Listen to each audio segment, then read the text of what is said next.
燃え上がれガンダム。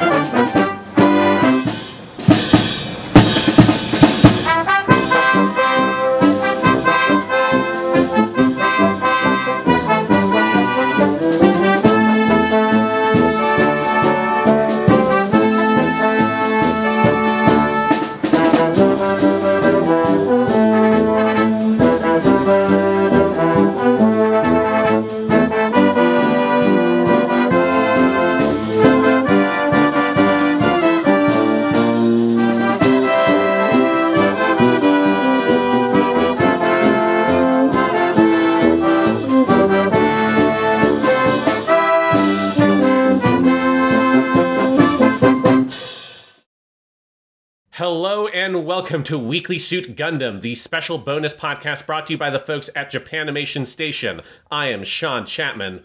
And I'm Jonathan Lack. And the beacon on the hill has been lit. The alarum in the woods has been sounded, Jonathan. Gundam has returned, and so have we. It has been a long time since we got to talk about Gundam, but finally, for the first time since we created Weekly Suit Gundam, and actually for the first time since Iron-Blooded Orphans, a new full AU Gundam show is out. I guess the full production is not yet done, but we have a full big core chunk of 12 episodes of a new Gundam show to talk about. That's right. We are here to talk about Core 1, or what is now being called Season 1, of Mobile Suit Gundam, The Witch from Mercury, also known as Suisei no Majo. Or G-Witch, if you're online and you don't want to write the full title. The Witch from Mercury, Season 1. They're calling them Season 1 and Season 2 at Sunrise, so we can call them Season 1 and Season 2. Yes, that is new information. That is like, as they started marketing the Blu-rays, all of a sudden they started calling it Season 1 and Season 2. It was not originally planned to be a Season 1 and Season 2. No, although I think very fortunately the 12th episode acts as a great finale, even though I don't think it was originally intended to have a break here at all. Attested to by the fact that they are currently in Japan just airing recent Gundam movies in 30-minute chunks on TV to fill in space that I think they were contracted to provide anime for. So anyway, maybe, production, whatever difficulties behind the scenes, made for a fantastic show. Is that fair to say, Sean? Yeah, I fucking love The Witch from Mercury. I think this is a great show. Obviously, this is a new scenario for Weekly Suit Gundam, other than maybe, arguably with the Hathaway movies, where we are now talking about a story that is in production, right? So we don't know where this is going to go. We can only talk about the 12 episodes that have been released, which is different than what we have done with Weekly Suit Gundam, because obviously for every previous episode, more or less, they are all shows that were already released and also that I had already seen, so I knew it was coming. Whereas we're all in the dark. Who knows what happens past the very, very ending of episode 12, where you're given a very shocking and incredible moment to hang on. So it's can't speak to what in the end the overall show will be, but for these 12 episodes, I think this is a great anime. I think it is a great Gundam show that is doing all the things that I wanted this show to do based on what we saw to it when they were marketing it ahead of time, where it is giving you a new take on the Gundam franchise. It's doing this whole interesting genre blend with this kind of Battle Academy style show that it is for more or less the first 9 to 10 episodes. But then there is the core and the heart of the show is still Gundam all the way through. And then when you get to those last about 3 episodes, particularly the final episode of the season, it is really fully, properly a Gundam show. And I think that kind of balance of genre is really impressive. I think the characters are so compelling and incredibly well done. I think it's got maybe one of the best examples of character design for a show I have ever seen for anime. I think the character design in this show is just incredible, and every character is really vibrant. Every character looks great. All the performances are great. The writing is phenomenal. So yeah, I think this is just a great, great, great show that I'm very excited to see where it goes, so that, because you can't fully put it into context yet. But for what we have, I'm fucking loving it. I'm loving it too. Assuming this is going to run the same length as other AU Gundam shows, which I don't know about you, Sean. To me, this feels like the first quarter of a show, not the first half. And we do not have confirmation on that, obviously, but this show has clearly been a success. So I would imagine that they are going to be able to go as long as they want. So assuming this is the first quarter, I think if I hold this up to other AU Gundam shows, I think other than Gundam 00, this might be the best first core any of those have had. Like, I think this is a better first core than Iron Blooded Orphans had. I think it's a better first core than Gundam Seed had, where that's the weakest part of Gundam Seed. It kind of gets better after that point. You know, if you look at some of the ones from the 90s, I think this has a stronger start than some of those. And I wasn't actually 100% sold on it watching it week to week. I think because just for whatever reason, there are other things going on, maybe hard to focus. I wasn't quite feeling the shape of the show as well. And then I rewatched the whole thing in the week leading up to us recording this, just so I could get like, what's the binge feeling like I've done with other Gundams. And it actually, I think when I watched it that way, I was shocked at just how well structured this season is. It's basically 4 arcs of 3 episodes apiece. I have come up with names for all 4 arcs. We'll talk about them later.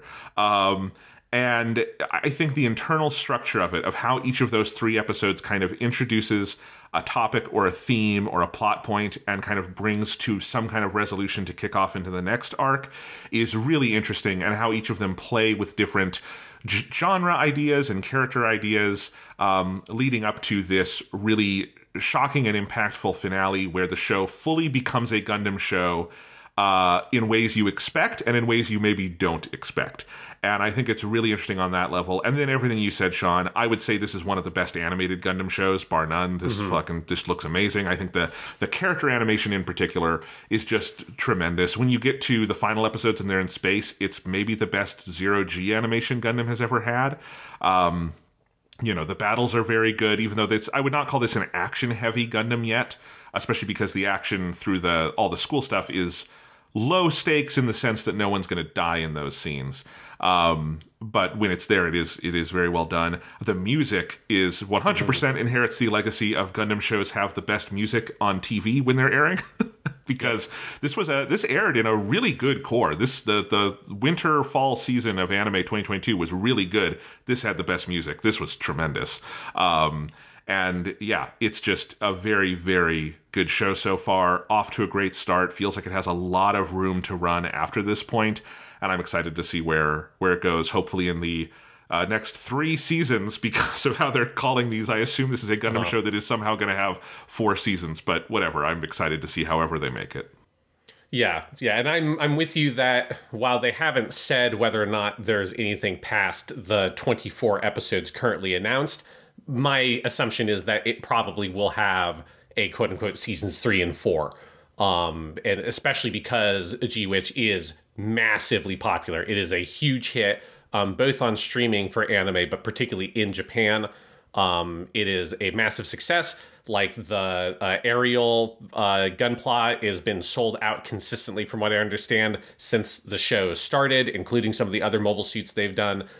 There's a crazy number of big merchandising tie-ins that have been hugely successful. Every single episode, as it has come out in Japan, has like dominated the trending in Twitter, with character names, with quotes of lines from the episode. Like, it is a hugely successful show, and it has been clearly very successful at bringing in new viewers to Gundam, which is part of the reason why it is this sort of weird genre blend, is that it is an intentional sort of attempt to try to expand the audience for Gundam, because Gundam's a very old franchise at this point, and particularly in Japan, where it has that level of sort of like cultural, background, where everybody knows what Gundam is, even if, most modern Japanese people have not necessarily watched a Gundam show. They're aware of Gundam, right? They know what a Char is, they know what a Gundam is, they know what a Zaku is, but it's super old.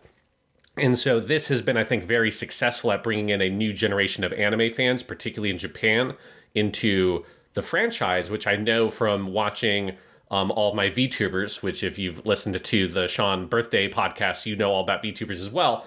But basically, they're Japanese streamers that use avatars to do their streaming. And I watch a lot of those. They're mostly women that are probably in like their 20s. And none of them are like big Gundam fans coming into it. But the show, because it was so popular, most of the VTubers I watch, I have seen bunches of clips of them commenting on watching different episodes of G-Witch or being surprised by the finale and stuff like that. So it's been a huge success in Japan. And it has been very fun for me watching the show to kind of follow along with that, because this is the first Gundam obviously coming out like this since I got into Gundam, let alone since we got into Gundam as for the podcast, like just completely for me for Gundam, because it had been so long since Iron Blooded Orphans. And I don't usually watch anime week to week. I eventually made the choice for this one pretty quickly that I had to watch it week to week, or else I would get completely spoiled, because the internet knows me. The internet knows that that I like Gundam. If there's one thing the internet knows about me, it's I like Gundam. This is our 60th episode of this fucking podcast. I do lots of research for every episode of this podcast. It's like the internet knows this well. So like everything, it was throwing me G-Witch stuff immediately as soon as that first episode went up. And so I watched it week to week. And I don't think it is like a great week-to-week show in the sense of, like, you know, I'm not surprised, Jonathan, that you had like a kind of a slightly more mixed reaction watching episodes week to week, because I don't think that structure works that well. Like because you get some, and just looking at it as a weekly based show, some of those episodes are great episodes in and on of themselves, but lots of them are more, here's a setup for the next episode. You know, here's the build up to the big fight you're going to see next episode. And that's not a super satisfying chunk of story to watch. And this is kind of like how I feel most weekly anime are structured. And it's why I don't watch anime weekly, generally speaking. There's some stuff like a Kaguya-sama or Spy Family Season 2 I ended up mostly watching weekly, actually. But that's because those are like comedy. They're nicely structured week to week. G-Witch I don't think necessarily has that, but what it does have for the weekly viewing experience is, like, the show is so popular and it's so good at kind of grabbing the audience's attention with like interesting plot twists and great characters and really sharp writing for the dialogue, that like it going trending on Japanese Twitter consistently in like 5 or 6 different ways every single episode meant that it was really fun to follow the conversation around the show and the fan art. And like I've been listening to the radio/podcast show they do with Ichinose Kana and Lin, the two voice actors who play the two leads of the show. And so like being able to follow along with all the kind of periphery around the edges of Witch from Mercury has been really fun. And that has made the weekly viewing experience for me worth it. But yes, I did, like a week or two ago, once the whole show was aired, I sat down and over the course of 2 to 3 days, I rewatched the whole show in 3 to 4 episode chunks. And as a show, it plays so much better that way. And I'm with you that I think the structure of the show is actually really tight and really sharply designed. It's very smart with how this kind of built out these story arcs of like 2 to 3 episodes. And when you can watch it in those chunks, I think the show on its own merits really shines. And it would be the thing that if we had watched it as a normal weekly Suit Gundam thing, it would have never even occurred to me what the weekly experience would have been like, because it would have just been, oh, this show is so well designed to be seen in like really manageable hour to 90-minute chunks of episodes. Yeah, it's been super cool, and I've enjoyed some of the periphery as well, just waking up on Sunday mornings, and Twitter is already alight with memes and quotes, and often it will have aired by the time I wake up, and I'll get up and there will be something that like, I guess Suletta's mom did something this week because people are tweeting about it. And then I watched the episode, I'm like, she did do something this week. It's been great. I remember before this aired, I just from the prologue, which we have a separate episode on, by the way, if you want to hear us talk all about the episode 0 prologue, you can go listen to that, episode 59 of Weekly Suit Gundam.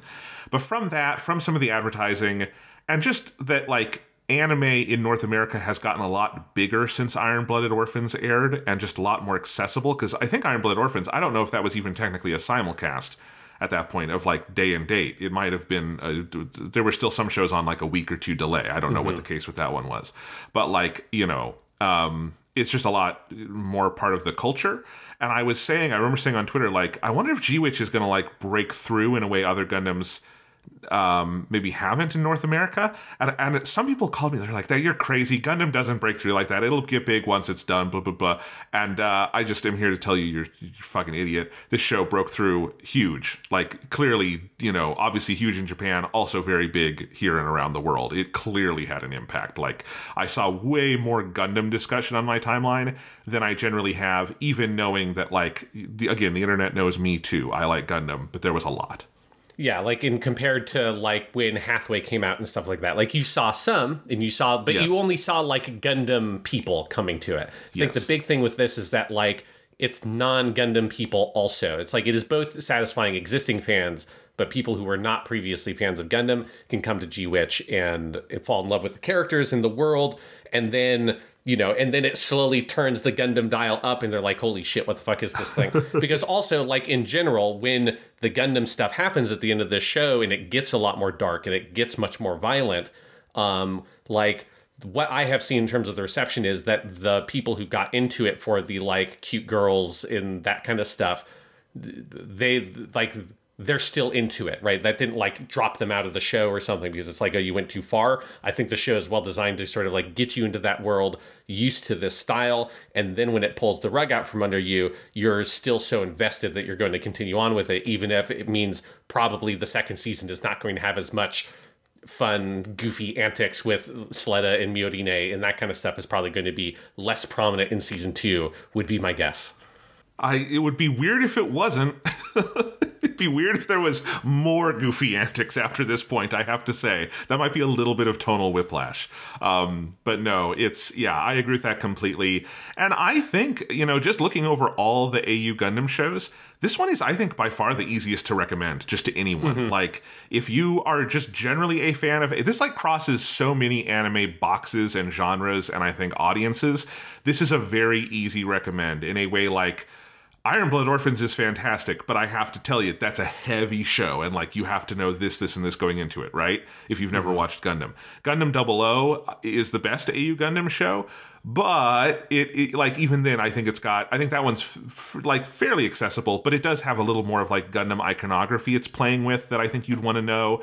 You know, G-Witch does have, I think, maybe the most overt Char clone we've had since Gundam Wing, but I don't think you need to know that to enjoy Suletta's mom, Lady Prospera, as a character, you know?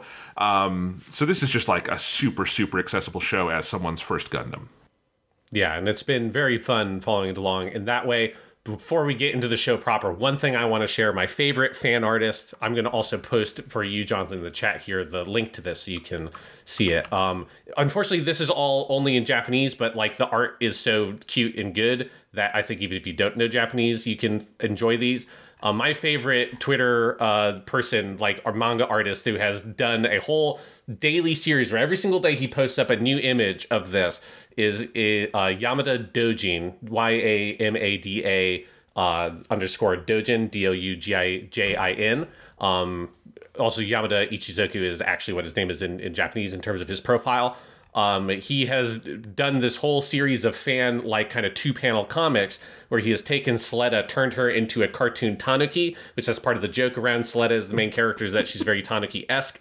And it's just the most adorable, heartwarming manga I have ever seen. And every single day when the new one gets posted in the morning, it just fills me with joy that he just takes scenes, and he's now wrapped all the way around. And he's doing scenes from the first couple of episodes because he didn't start this right at the beginning of the show. Obviously, started a couple episodes in once he became a fan. But he picks like big iconic moments from episodes and turns them into like goofy, funny, adorable little moments of everybody just sort of like going head over heels for how cute and adorable little cartoon tanuki Sleda is. And there's so much great fan art. This is my favorite stuff. I think these are so good. But just top to bottom, it is the thing I'm going to miss the most in the like 3 to 4 months between seasons is not just getting such a ready dose of really good cool or funny or weird or goofy fan art, because the fan community around G-Witch is so active and vibrant and creative. But if people have not seen the Yamada Dojin stuff and you like G-Witch, you owe it to yourself to go look them up on Twitter because they're so fucking good. This is amazing. And Sunrise, if you're listening, I think for seasons 3 and 4, if you need a break between cores, hire this guy and make a team to do like a Chibi Gundam Witch 13-episode season just of Tanuki Suletta and her adventures. Make an anime out of that in the middle. I want that. That'd be great. Yeah, I mean, this guy he took all of his, the things he had made and put them together into a little Dojin magazine and sold them at the Winter Comic Hat. And it's like, I've never been more jealous because it's like, I so desperately want just like a physical book of all these like goofy chibi comics. Yeah. But yes, but this is just more to also illustrate in general how cool the fan community, I think, around G-Witch has been, because I just think it's inspired so much great fan content that has been one of the things for me that is different about the show, partially just because it's like the internet is so much different now than it has been for previous Gundam shows, even just with like Iron-Blooded Orphans. You know, like this kind of stuff is much more easy to access in everything than it was back then, particularly over here. And then also just for me, the first time I've been able to follow something like this as each episode is coming out. And so that has been part of like a distinct joy of G-Witch for me. Absolutely. It's been very cool, very fun, different experience, but a wonderful one. So let's go ahead and dive in. And we've stayed spoiler-free so far. I think from this point on, spoilers are fair game. So if you have not yet watched G-Witch, please go watch it. I think you will enjoy it. It's a blast. And then it is sad. But, you know, it's a great show, and I think you're going to love it. But from here on out, spoilers abound. We don't usually make that warning on Weekly Suit Gundam, but since this is a brand new show, I feel like we probably should. So there you go. Sean, take it away. What are we talking about next?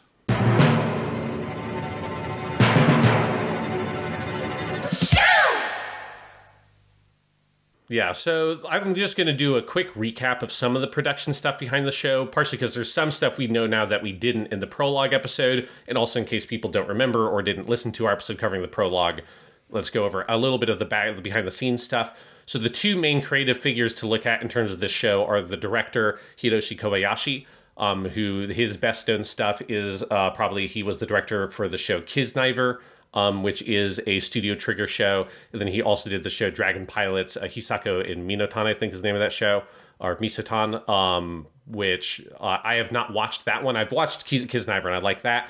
But so those are the two main shows he's directed. Dragon Pilots is sort of a mecha, like, adjacent show. He's also worked on other Gundam projects before in the past, doing storyboarding for stuff like Iron-Blooded Orphans. The really big name for this show, though, is the writer, Okochi Ichiro. He has done a lot of stuff, with his biggest thing by far being he is the writer for the Code Geass series. He's like the writer and effectively the creator of Code Geass, which I still have not actually gotten around to watching Code Geass, because instead of watching Code Geass, I watched something else that Okochi was involved in that is also G-Witch adjacent, which he is the writer of the light novels for Revolutionary Girl Utena. So he's not the creator of the Utena series, but he's like one of the creators in the broader multimedia project of Utena, just not like the anime, which is the original thing for that project. And you can see there are lots of sort of broad references to Utena in the first episode, which like a lot of people started pointing out on Twitter.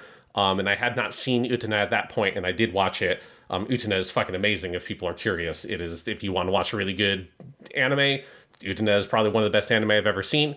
It's not necessarily like mandatory viewing for G-Witch or anything. The references are very broad. It is not like, oh, they're pulling all this stuff from Utena. It's one of like 1,000 things that G-Witch is kind of putting into a blender and mixing together in terms of its influence. But, you know, it is definitely a part of that, and it's part of the background of the creator, Okochi, who has also done some other stuff that has, like, that you would broadly put into the Yuri genre of anime, which is, like, girls' love, basically, right? Yuri is, if you like, two girls who fall in love over the course of the show, right? Either they literally do, or they're, like, you know, it's kind of implied that they are, even if it's not going to actually show it, because depending on the era that kind of show comes out. Like, Utena very much falls into that category, where it's basically a Yuri show about the two main characters falling in love. Even if in the TV show they don't get super explicit about it, it's still very much part of, like, the DNA of that show, and G-Witch is in that broad genre, as well as including some of the Battle Academy stuff, which even though I have not seen Code Geass, I know that it's like a mecha show that is set at a school. Obviously, some of that stuff is in G-Witch also. Some of the other stuff we know about the show now that, you know, that wasn't known at the time is that the show did have a fairly troubled production. Not because, from what I understand, anything was mismanaged, but because, like, this is a very, very fucking hard show to make. So if you look at the credits, like, it is crazy how many different studios helped out and how many different people jumped in and helped out, like big animators, like some of the stuff. The beginning of that big chase scene in, I think it's episode 11, or maybe it's episode 10 between Miorine, it's 11, between Miorine and Sleda, where she comes out of the bathroom. Some of that was animated by the people who worked on the Hathaway movies, who are like old school animators and stuff like that. And you can tell because that is one of the most impressive pieces of TV animation I've ever seen. Yes, and there's like lots of stuff like that throughout the whole show where so many people came together at Sunrise and at other studios to like make the show work, partially because G-Witch is a particular rarity these days, and that is very insistent upon using 2D animation for the mecha stuff, like 99% of the time. It's very rare that they do a shot where they use 3D. It happens every once in a while, but the vast majority of mecha is rendered in 2D in the show, which there are not lots of animators anymore that have that kind of specialty, right? Like if animating something like super complex and geometric like a mecha is a real particular skill set for an animator, and it's just, you know, not lots of animators have that specialty anymore. There aren't many mecha shows. Most mecha stuff that comes out, they just use 3D because 3D is much more naturally suited to animating something like a mech or a car or things like that, even if there's, obviously, I think we all recognize that there's a lot of value out of trying to express those things in 2D animation. There are things that 2D animation can do with mecha that 3D can't. And so the show's insistence on using that 2D stuff is also one of the reasons why the production is troubled in terms of they almost certainly, they have not said this, but I think it's very easy to read between the lines and see that it was not meant to have a split core originally, and it was going to be a 24 episode run straight through. There was one point over the course of the season where they did delay an episode by a week, and then right at the home stretch, there were 2 weeks that got delayed because of, not because of production stuff, but because the channel that they aired on had different New Year's specials and things like that that took up the time slot. But if you assume this had like a totally smooth production with no delays in the original running, if it had gone through, those New Year's special things would have arrived right the week after episode 12, which would have made the 2-week break between part 1 of the season and part 2 of the season, which that to me makes perfect sense. That clearly to me is what the original plan was going to be. At some point before the airing of season 1, they announced, hey, it's going to be a split core. They then also announced, as you pointed out earlier, Jonathan, that they have chunked up stuff like the Gundam Hathaway movies into a TV version to air to fill the gap between season 1 and season 2. And season 2 is just airing in the spring season for 2023. So it's only off for one season, quote unquote, of anime. And so it is, to me, it's pretty evident that it was originally meant to be a consecutive 24 episode run with a couple week break there in the middle. But for those kinds of production reasons, it has now become a split core.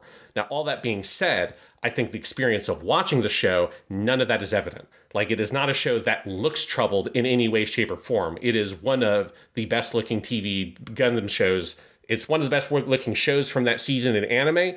Is one of the best looking TV Gundam, like if not arguably the best looking TV Gundam. Like, I think it holds its own against anything else. So it's like they have managed the show incredibly well. It's just, I think, a very hard kind of show to make these days and the way they're trying to make it. And most shows, most anime are not doing 24 consecutive episode runs. Even Spy Family didn't do that. You know, like, it is becoming much more the trend to do 12 episode chunks and then breaking it up that way. You know, we're far away from the days when you would expect shows to run for a whole year and do your 50 episode thing just straight through. Now, even like a 24 episode thing with the level of quality we kind of expect from TV anime, that's not super feasible anymore either. So that's one of the things that, you know, was not apparent about the show the last time we talked about it for the prologue. But I do think it's interesting kind of seeing the way that Sunrise has sort of like used all of its resources to really like make sure that G-Witch can be the best it can be. And also like finding smart ways to delay or break it up into manageable chunks so that the production can be as good as it is for the audience watching it. It's really striking if you look at the list of, you talk about the list of credits and you can, especially if you can like read katakana, you can count the studios that they were bringing in to work on this thing. But also if you look at the credits, it's amazing how over the course of the season, the director and storyboard credits balloon. That's not super unusual for storyboard credits. You will often, for heavier episodes, have multiple people boarding for different sequences, because maybe one sequence just is much more demanding than sort of a normal dialogue exchange, right? But for the directing credits, there are 2 episodes, 8 and 12, that have 4 credited episodic directors. And then most of the episodes in the second half of the season have 2 or 3. So, like, that also just tells you, because what that means, that doesn't mean that there were 4 directors in the room looking over everything. It means that, like, sequence-based, you were breaking it up, and, like, this person was overseeing this sequence, blah, blah, blah. And I think that makes sense when you look at the episodes that have that many people in there. But it's wild. And yeah, it does not come across in the finished show. The finished show is one of the most, as you say, polished Gundam productions easily. But yeah, and obviously we're in a period where G-Witch is not the only anime that, troubled or not, there's a lot of anime that are having production issues also because of outsourcing and what other Asian Pacific countries are going through with COVID or whatever. Like, we just got the news this morning that the Nier Automata animation is going off the air indefinitely after episode 3. So, you know, this is happening. Attack on Titan, the final season, part 3, is becoming a split core thing, even though that core should only be like 6 or 7 episodes total. It's crazy. So there's a lot of shows that are going through sort of growing pains, but I think it makes sense when you look at how ambitious this one is and how fucking good it looks. Like, those last couple episodes where you have 4 directors credited and 4 storyboard artists, sometimes that might indicate a troubled, you know, behind the scenes and that the episode might be messy. Those are, production-wise, the most impressive of the season. So, yeah. It's the opposite effect of, like, Gundam Wing, where even if you didn't know in Gundam Wing the behind-the-scenes stuff of, oh, the guy who directed the first, like, 15 or so episodes, like, got kicked off the show and they had to bring another dude in to finish it off, like, you can feel with that show that it's like, oh, man, they just lost sight completely of what the fuck they were trying to do with it. Whereas with G-Witch, it really feels like the experience is, this is like such a like talented team putting this product together. And so it's like, if it were not for the fact that, one, the show is airing weekly, so it's a lot easier to hear some of this production stuff in real time than it is when we're talking about something that aired in the 90s. Like, if it wasn't for that, like, I don't know if, like, some of that stuff would even really come up in conversation. Like, if you imagined we did Weekly Suit Gundam 10 years later and G-Witch was just like an older Gundam show, I don't think it would ever occur to me that this show would have had production issues. Yeah, you know, it's great, because I think that they made that announcement that they were like cutting up Hathaway and Narrative Gundam and Thunderbolt Gundam for TV to fill, like, basically probably to fill like a contractual obligation, because they couldn't make a new anime to go in that slot that fast, that the network probably couldn't find something else to air for 12 weeks. And you go, oh no, is the show going to be okay? And then very quickly, I think you realize, oh, it's fine. They're doing, it's hard work, but it's fine. It looks great. It plays great. The scripts are extremely solid. All of that stuff.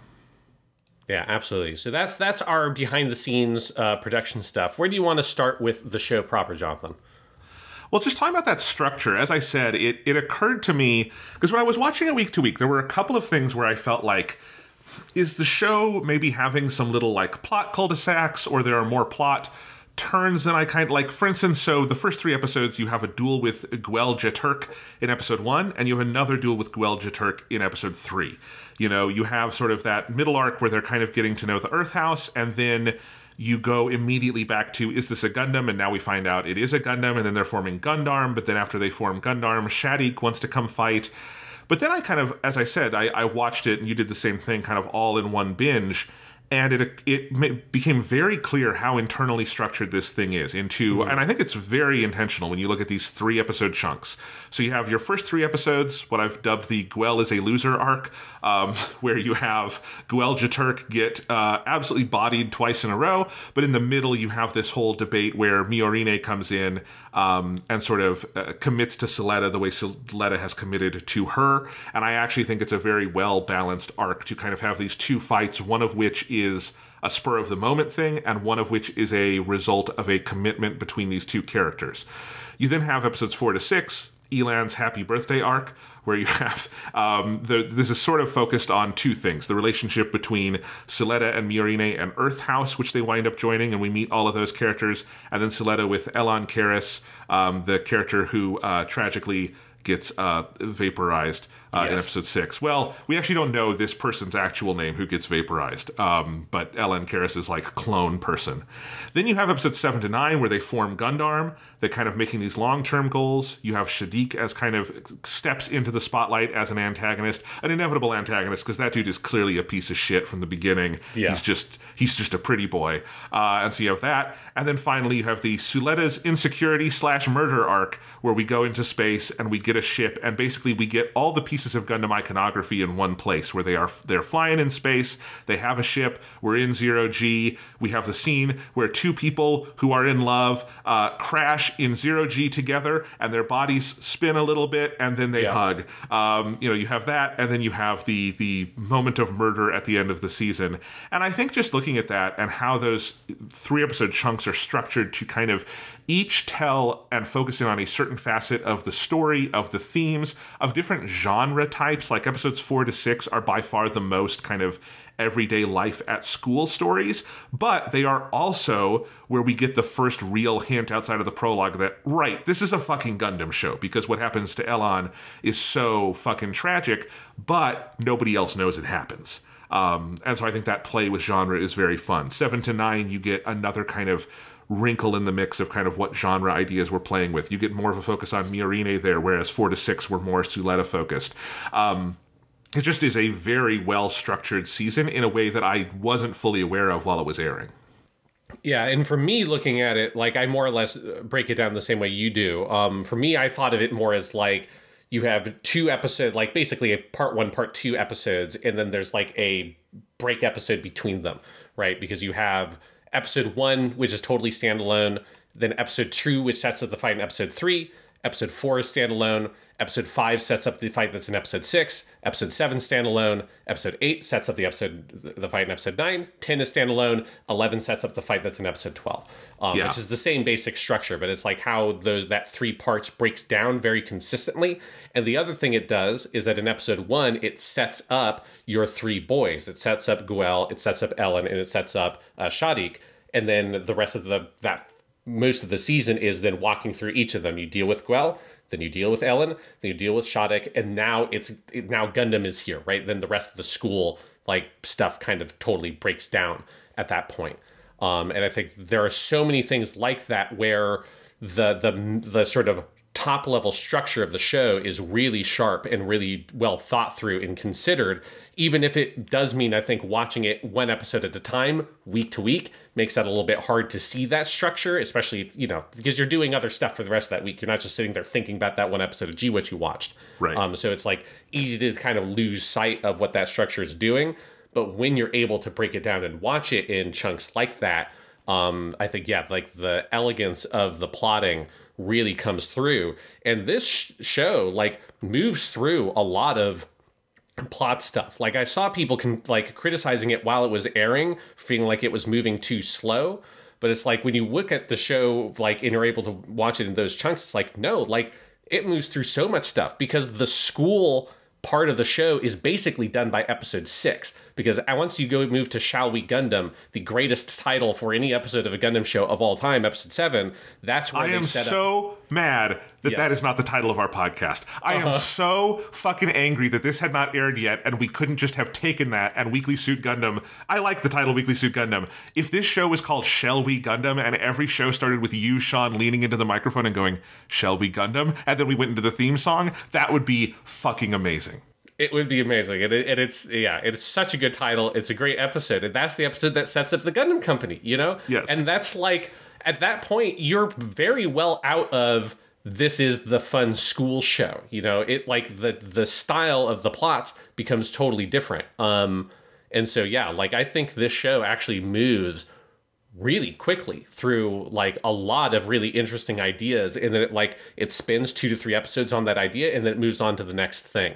And that is one of the many things about this show that I think kind of puts you a little bit off your guard, because the school setting naturally sets you up to expect a much more sort of like normal episodic structure, that it would just run through the same routine every single episode, the way that like something like Revolutionary Girl Utena does, which has two kinds of episodes. It's got comedy episodes and plot episodes, and those episodes follow the exact same structure. And if it's like a plot episode, other than when you get to the very end and it gets you like, okay, these episodes are going to be a little bit more special, every single one of the plot episodes of Utena is you set up whoever the antagonist is going to be in the first half of the show. They challenge Utena to a duel at the middle point of the show. Then she has the fight at the end of the show, and then it resolves the plot. And that's, and it's got a very comfortable episodic plot-based structure like that. This is not doing that. This is sort of like giving you tastes of that kind of genre and using up that idea, and then it moves on to the next thing. And that's because it's really what it is doing is it needs to get to, and this is a Gundam at the end. And that's like part of the reason it's moving through those plots that way, is because really underneath everything, you have this tension of understanding that outside of the kind of sheltered world that the main characters are experiencing, Gundam is out there. And like war and violence and despair and all those things, like the themes we know of Gundam are like wolves at the fucking gates, and you can hear them howling throughout this episode, and episodes, it gets louder and louder throughout the season till you get to episode 11, where you're like, for me, after watching episode 11 real time, I was like paralyzed with fear of like, oh God, I don't want to see anything bad happen to any of these characters because I love them all so much. And then episode 12 is the gates get broken down and the wolves come in, and it's a bloody fucking affair. And like, what a great structure for a season of TV that is. Phenomenal. And I think when you compare it to other AU Gundam shows, I would say for most of the AU Gundam shows, the first core is probably the weakest stretch. I would say that for almost all of them, other than maybe like Gundam 00 is just so consistent, and I think it has a similar, like right out of the bat, has a sense of itself and a structure and all of that is similar to G-Witch. But even like Iron Blooded Orphans, which I love, I absolutely think the weakest part of that show, the first like set of episodes are fantastic. I think it's a little shapeless in the middle of that season, and then the second core is like really strong and builds to that tremendous ending. But there's a little bit like once they get out into space that is a little bit circular, and I think has some like plot issues here and there. Gundam Seed and Seed Destiny are both kind of off kilter at the very beginning, and Seed Destiny never snaps together, and Seed very much does snap together, but not in that first core. Well, I would say probably the best core of Gundam. Of Gundam Wing is the first core, but that's just because Gundam Wing gets sadder and sadder and worse. Because that's the only good core of Gundam Wing is just the first one. Yes, that's the problem. If Gundam Wing, if the rest of the show had been to that level of quality, you like pray for the Gundam Wing where that was the worst part of the show. I know, God. Anyway, but no, I do think this is like unusually like really well structured, and structured in a way that I there's no like other Gundam that feels like this one. I think obviously because it's playing with other genres.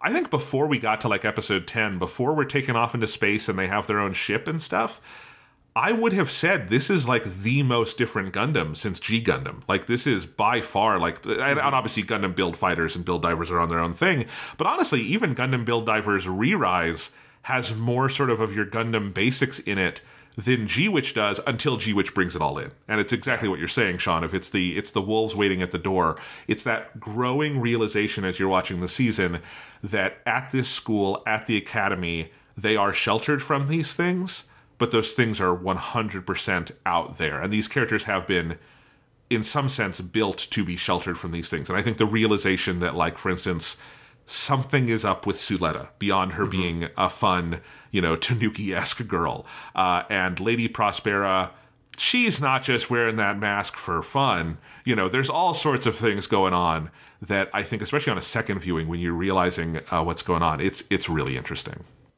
Yeah, no, it was, if people have not done the like more binge style watch through of G-Witch, you really should, because I think a lot of that stuff just like snaps into focus so much clearer when you can just move really like seamlessly through those story arcs.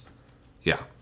Although one thing that is good either way you watch it is I do think that first episode is just a phenomenal premiere. And that is in a long lineage of Gundam shows that have phenomenal premieres, from the very first Gundam 40-some years ago all the way up to now. Gundam premieres are often very good, and I think The Witch and the Bride is up there as well. I was surprised again watching it a second time. There are scenes in that episode I assumed in my memory were like in later episodes, because it moves through so much stuff. It has that Tomino-esque quality of, wow, we got through a lot of plot in 22 minutes here, didn't we? Because you get through all of Suletta arriving, arriving, having some initial introductions, meeting Miorine, Miorine having this kind of chip on her shoulder because Suletta accidentally rescued her, meeting Guel, Guel being a dick, preparing for the duel happens, Miorine goes out in the Gundam first, then Suletta goes out and takes it, there's a fight, and then at the end you have the twist about the whole bride thing, which is the big kind of thing they take from Revolutionary Girl Utena, as you said, Sean. And it just leaves you kind of breathless. It's such a striking, well-done premiere. Yeah, and it was like immediately right off the bat, you saw like how good this show is at kind of grabbing the audience interest, because that episode is just chock full of great little moments, like with Suletta slapping Guel in the ass to yes. Like when he starts harassing Miorine, which is just like an all-time great Gundam moment right at the beginning. You get your slap, but it's like, hey, you got your Gundam slap, but this is not the Gundam slap you've seen before. And her just, that's where you get like so much of the great physical acting for the characters and the way they do the animation, particularly for Suletta, with like her awkwardness and her like getting to her like attack pose or whatever, yes. In like her defense stance. But then also you get that amazing ending of the episode where she beats Guel in the duel. And she cuts off the crest or whatever on his mobile suit, which has all these feathers on it. So these like angelic like dove feathers go like flying through the air, and they're standing there. And that's when Miorine says, you know, that, hey, you know, you're now my groom, you know, because, you know, whoever wins in the duel is going to be my husband. And Celeste says, oh, it's like, but I'm a girl. And then Miorine has this great line where she says, like, oh, katai wa ne, suisei, like, kochi demo zenzen ario. It's like, man, you guys must be really conservative on Mercury. Like, we're totally fine with that shit here. And it's like immediately you get, particularly with Miorine, the writing for her dialogue is so interesting and so good. That her, like almost every single episode, one of her lines of dialogue ended up being trending on Japanese Twitter because of how good the writing is in that, like, Oka Taiwane, is like, which is that kind of like, hey, you're being conservative, like that went trending on Japanese Twitter as soon as the episode finished. And it's yeah, like that episode immediately, it gives you everything you want. It gives you your really interesting characters. It gives you this hint of this cool setting with the school and everything. It gives you this really good fight, and then it gives you your Yuri dynamic at the end with your two cute girl protagonists. It's, yeah, like that first episode, as soon as it finished, I was like, yep, this is going to be good. This is going to be a good fucking show. And the music, the fucking yes. music, because that's where you get the first version of the Witch from Mercury theme. We do not have a full soundtrack yet. That is one of the most frustrating things about watching a new Gundam show, is I can't just go listen to the full soundtrack yet because it's not out. But there is a like 2-track sampler out on Spotify and everything, and it's got the theme of the school, and then it's got the theme that's just called The Witch from Mercury, which plays in both of her first duels with Guel, and then in different ways in other episodes. But it's where you have like the big fucking just like wailing chorus come in. And it's just so fucking hype. And that first fight is one of the best in the entire series, I think. Just seeing the Ariel in action and what it can do, and it is such a good Gundam design. And then I think the color work on the background, as you said, when, you know, she takes off the cap and it just flies into like angel feathers, and then the final shot of them on the hand of the Gundam kneeling down, and there's the in the moment where they found out this relationship. It's so good. Yeah, it's just an all-time great pilot episode, and the fact that they were able to get all of that into one episode is like insanely impressive, because even other, you know, great Gundam shows like can't manage that all the time, of like getting all of that into one episode. You know, like, you know, Zeta Gundam couldn't manage to get all of its shit in that first episode, right? It's got basically a 2-part premiere. And so I'm always really impressed when a show can do this and get the whole scope of what the show is and running through a sample of it in one episode. Like, that's really cool. That's the Gundam touch. That's where, you know, there hasn't been any major tragedy yet, prologue accepted, but you know this is a Gundam show just on the basis of there's just not very many anime that do that thing of the first episode is that packed and that good. It, you know, I think in most anime you would just, because it feels, I think to a lot of writers and fans as well, more natural to like, well, we're going to need a full episode to like meet Suletta before we do this crazy duel, right? And they don't. They know that you can then use episode 2 to do a lot of that key character work. You don't have to like do it in a certain prescribed order. Because episode 1 doesn't get through everything you need, but I think it hits all of those beats to really get you on board and have sort of the stakes established. And then, as you say, episodes 2 and 3 start establishing this structure, Sean, where you have kind of a setup and a payoff episode. But that setup episode is very key in having Miorine start to return the trust that Suletta has placed in her. And go deeper with those characters and have kind of a breather episode. It's extremely well structured, as we've been saying. Yeah, and one of the key things for that episode 1 and why I think they needed to do it that way is because I think you need to see both sides of Suletta's character because it's so fundamental to her, right? Because there's one other thing that, like, you know, I think it doesn't stand out to us now that much, but it is obviously still worth mentioning, is that Suletta is the first female protagonist that Gundam has ever had, right? And so... Yes. It's, you know, it's a thing that the show needs to think about, like, how do you portray this character? And I like in that first episode that you get both her, like, social awkwardness and that very kind of endearing quality she has as this kind of bumpkin from Mercury, has never been to school before. You know, she's never met anyone her age before, I think is the implication. Like, because there are no kids in Mercury. It is like this weird mining facility or something on that planet where they're mining that permit shit that makes the mobile suits work.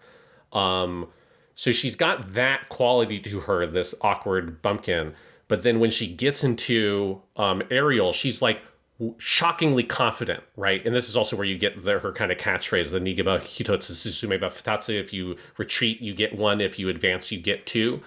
And you get this like side to her that's honestly unusual for Gundam protagonists at the beginning of a show, where she's so confident in herself. And she's so like direct, and that contrast with how scared she is in the first part of the episode gives you this sense of like, there's a lot more to this character. I think when you see her for the first half of the episode, it's very easy to kind of pigeonhole Suletta as like that type, the socially awkward type that you see in lots of anime these days. That kind of is meant to be a little bit of a stand-in for your otaku. You know, like another show that aired that's a great show in the same season, Bocchi the Rock, is like the epitome of that kind of protagonist for a comedy show. So it like works that they don't really kind of push Bocchi that much outside that, other than towards the end when she gets a bit more confident. But for Suletta, she needs to be both that and also the pilot of the Gundam. So she needs to have this part of her that when she gets into the fight and when she's with Ariel, there's this almost kind of eerie way that she like switches into this pilot mode, and that she's so fearless. And you see that throughout the rest of the show as well. Like when she starts talking to Guel in episode 3 and stuff like that, when she's getting challenged for a duel again, how confident she is in saying like, no, you lost, like I won. You know, she's, when it comes to stuff like that, and it comes to Ariel, and it comes to like mobile suits and piloting, she's not cowed. She doesn't back down. She stands up straight. Her design is so good, where she's like really tall. She's one of the tallest Gundam protagonists we have. Like, she's not tall in real world terms. She's like 5'7" or something. But for Gundam protagonists, she's taller than Amuro was. You know, like she's taller than any of the other female characters in the show, and she's got these like very broad shoulders. And so when she's nervous, she like makes herself physically smaller. But when she's confident, she has this very striking, like more kind of like strong, slim, and like athletic build to her that comes across. And I think that's one of those things that just in that one episode, you get to see that whole scope of that character. And it's what makes her such an interesting protagonist, because she's different than other Gundam protagonists. But you can see like all these elements of her character kind of combining into this unique figure. It's great. It's reversing the formulation for a lot of Gundam characters where, you know, they're hot shit until they get in the mobile suit, and then they have various difficulties, you know? Camille is extremely confident, and then he gets in the mobile suit, and he's confident because he just stole a fucking mobile suit, but he doesn't, like, know every control yet. You know, he's stumbling out of the fucking police station in the big black Gundam. You know, that's kind of your what you'll often get. Or Amuro or something. Amuro is a shut-in, but he is fairly confident up to and including the point of getting in the Gundam. And then there's a lot of nervousness in that first fight. You know, it's why it's such a famous scene, is the kind of unsure nature with which he goes after those two Zakus in that first scene. And instead, you know, Suletta is at her absolute most confident in there. And it's not even, it's interesting, the word confident, because I think that is the right word. But I almost would go to a word like, it's almost more of like a Zen state or a flow state or like a comfort, right? Because when she's in the Ariel, it's like a sibling to her, or like a parent. She feels very safe. It's very homey. We see her hanging out in the Ariel in certain episodes later on, just as like that's where she goes and hangs out this in a similar but very different way to the protagonist of Iron-Blooded Orphans in the second half of the show. Sure. But that's because he can only have his legs when he's in the in the Gundam. But no, but she's often hanging out in there. She talks to it. She doesn't seem to have a sense of danger in this thing. Like, it doesn't seem to occur to her that this is a weapon of war where bad things could happen to her inside it. That's the safe place. She's gonna be okay in there. And even up to, like, in all of the duels, losing does not seem to be a thing that she can even really conceive of. Like, that's just something that, like, she is going to win. And that's why, like, confidence I almost think of as, like, an active thing that you consider. That's just who Suletta is in those scenes, right? Like, that's her home base. That's her tether is to, in like psychoanalytic terms, is to the Ariel, and everything else, the further she gets outside of that radius, is scary and is different and is, you know, is what is actually challenging about the world. And as you say, that is such an interesting type, because Suletta is absolutely adorable and fulfills that sort of... It was funny watching this and Bocchi at the same time, because Bocchi, The Rock, like, there's actually a lot of similarities between the characterization of her and of Suletta. The difference is Bocchi has her guitar work, where she's confident, but it's a different kind of thing than Suletta going and getting in the mobile suit, where you see that, like, the character is just quite a bit more complicated than the type she's seemingly assigned at first. Yeah, and they're so kind of good at exploring that throughout the whole season, right? Because you have her big breakdown in episode 4 when she's in the Demi Trainer doing that, like, the landmine thing. And that's, like, partially that's because she's not with the Ariel, right? So she's, like, alone on that test, failing it over and over and over again. And then also at the end of the season, when she does get into what is a, like, actual life or death fight in a Gundam, like, she's never scared during that, right? That's, like, one of the things I think is really shocking about the finale, is that you're expecting the turn to be that Suletta, once she's put into a real fight that is not a duel, that then she loses that confidence in Ariel. That's what I expected the finale to be. That's not it at all. Like, she handily, like, sort of wins that, like, brief encounter there. She's never scared. It doesn't seem to occur to her, or if it does occur to her, she doesn't care that she might die in this, like, real exchange with live fire with an enemy combatant. Then the twist is obviously what happens when she kills someone at the very end of the episode, and that's, like, kind of that turn. But that consistency throughout the whole episode is part of just the whole season is part of the thing that's, like, really surprising and interesting about her character, is that sense of real power she has within the Ariel, and the confidence, or that kind of almost, as you're putting, Zen-like state that she has, that is kind of always there when she's with the Ariel, which becomes a more kind of almost unsettling as the season goes on, when she should be more nervous and she should be more scared than she is. And now she's, like, literally talking to Ariel in the cockpit, and other people are taking note of that and being like, what the fuck's going on? It's such a different kind of arc for a Gundam protagonist. I think works so well here. Yeah.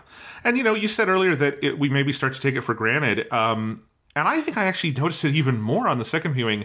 Not only is this our first Gundam show with a female protagonist, it is a predominantly female cast. Yes. Like, that is a major part of it. All of the major main characters are women, and you do have a couple of male characters, but they are very clearly either the villains, like in Delling Rembrandt or Shadiq, or they are kind of like, it's ambiguous where, you know, we don't know exactly, I think, where Guel is going to fall on which side of the line in future episodes, although that's a very interesting character. But those are very clearly supporting characters. All of our, like, main central figures in this show are women, up to and including the Char of this show is her mom, is Lady Prospera, which is one of the most interesting things they do. Yeah. And I think having just a primarily female cast, having a show that is primarily about, you know, relationships between women, having a central, you know, I am not 100% sure where they're going to go with it, but it sure in episode 11 seems like it's being coded as a romance between Miorine and Suletta.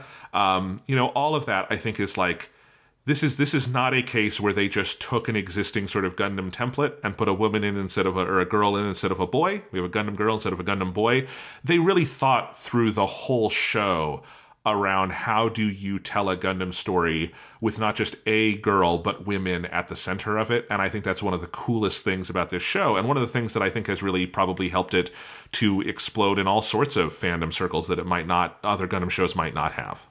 Yeah, it's definitely one of the things that, attracts like a different audience to it, because outside of like the specific like periods where you had Gundam Wing or you had Double O, the shows that like really in Seed, those shows that really appealed to a female audience, generally speaking, Gundam still has a very kind of like masculine like sort of perception of it, because most Gundam stuff is so kind of like masculine oriented and is marketed towards men and stuff like that, and they all feature male protagonists, and like the popularity within the female fan bases around the shows like Gundam Wing and Gundam Seed and Double O Gundam is primarily around a yaoi style fan base that's about male to male pairings that those shows never get explicit about, but they do toy with enough to sort of like entertain that fan base and attract that fan base.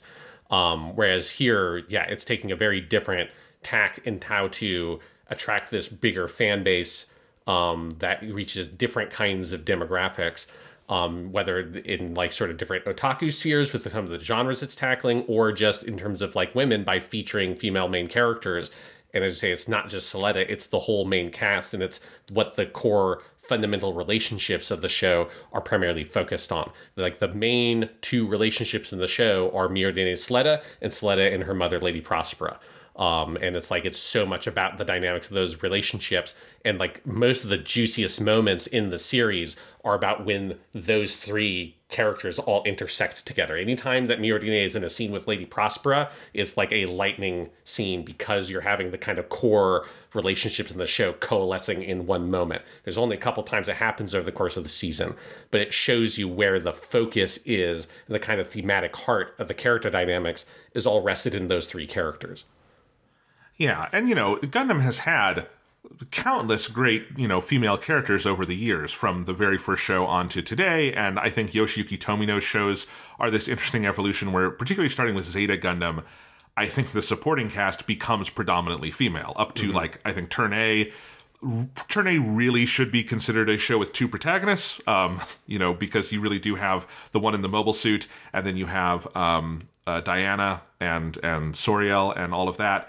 And so you have those two, and then up to G Recco, where you have your main boy, and then almost everyone of substance around him is a girl, in a lot of, or at least on the ship that he's on.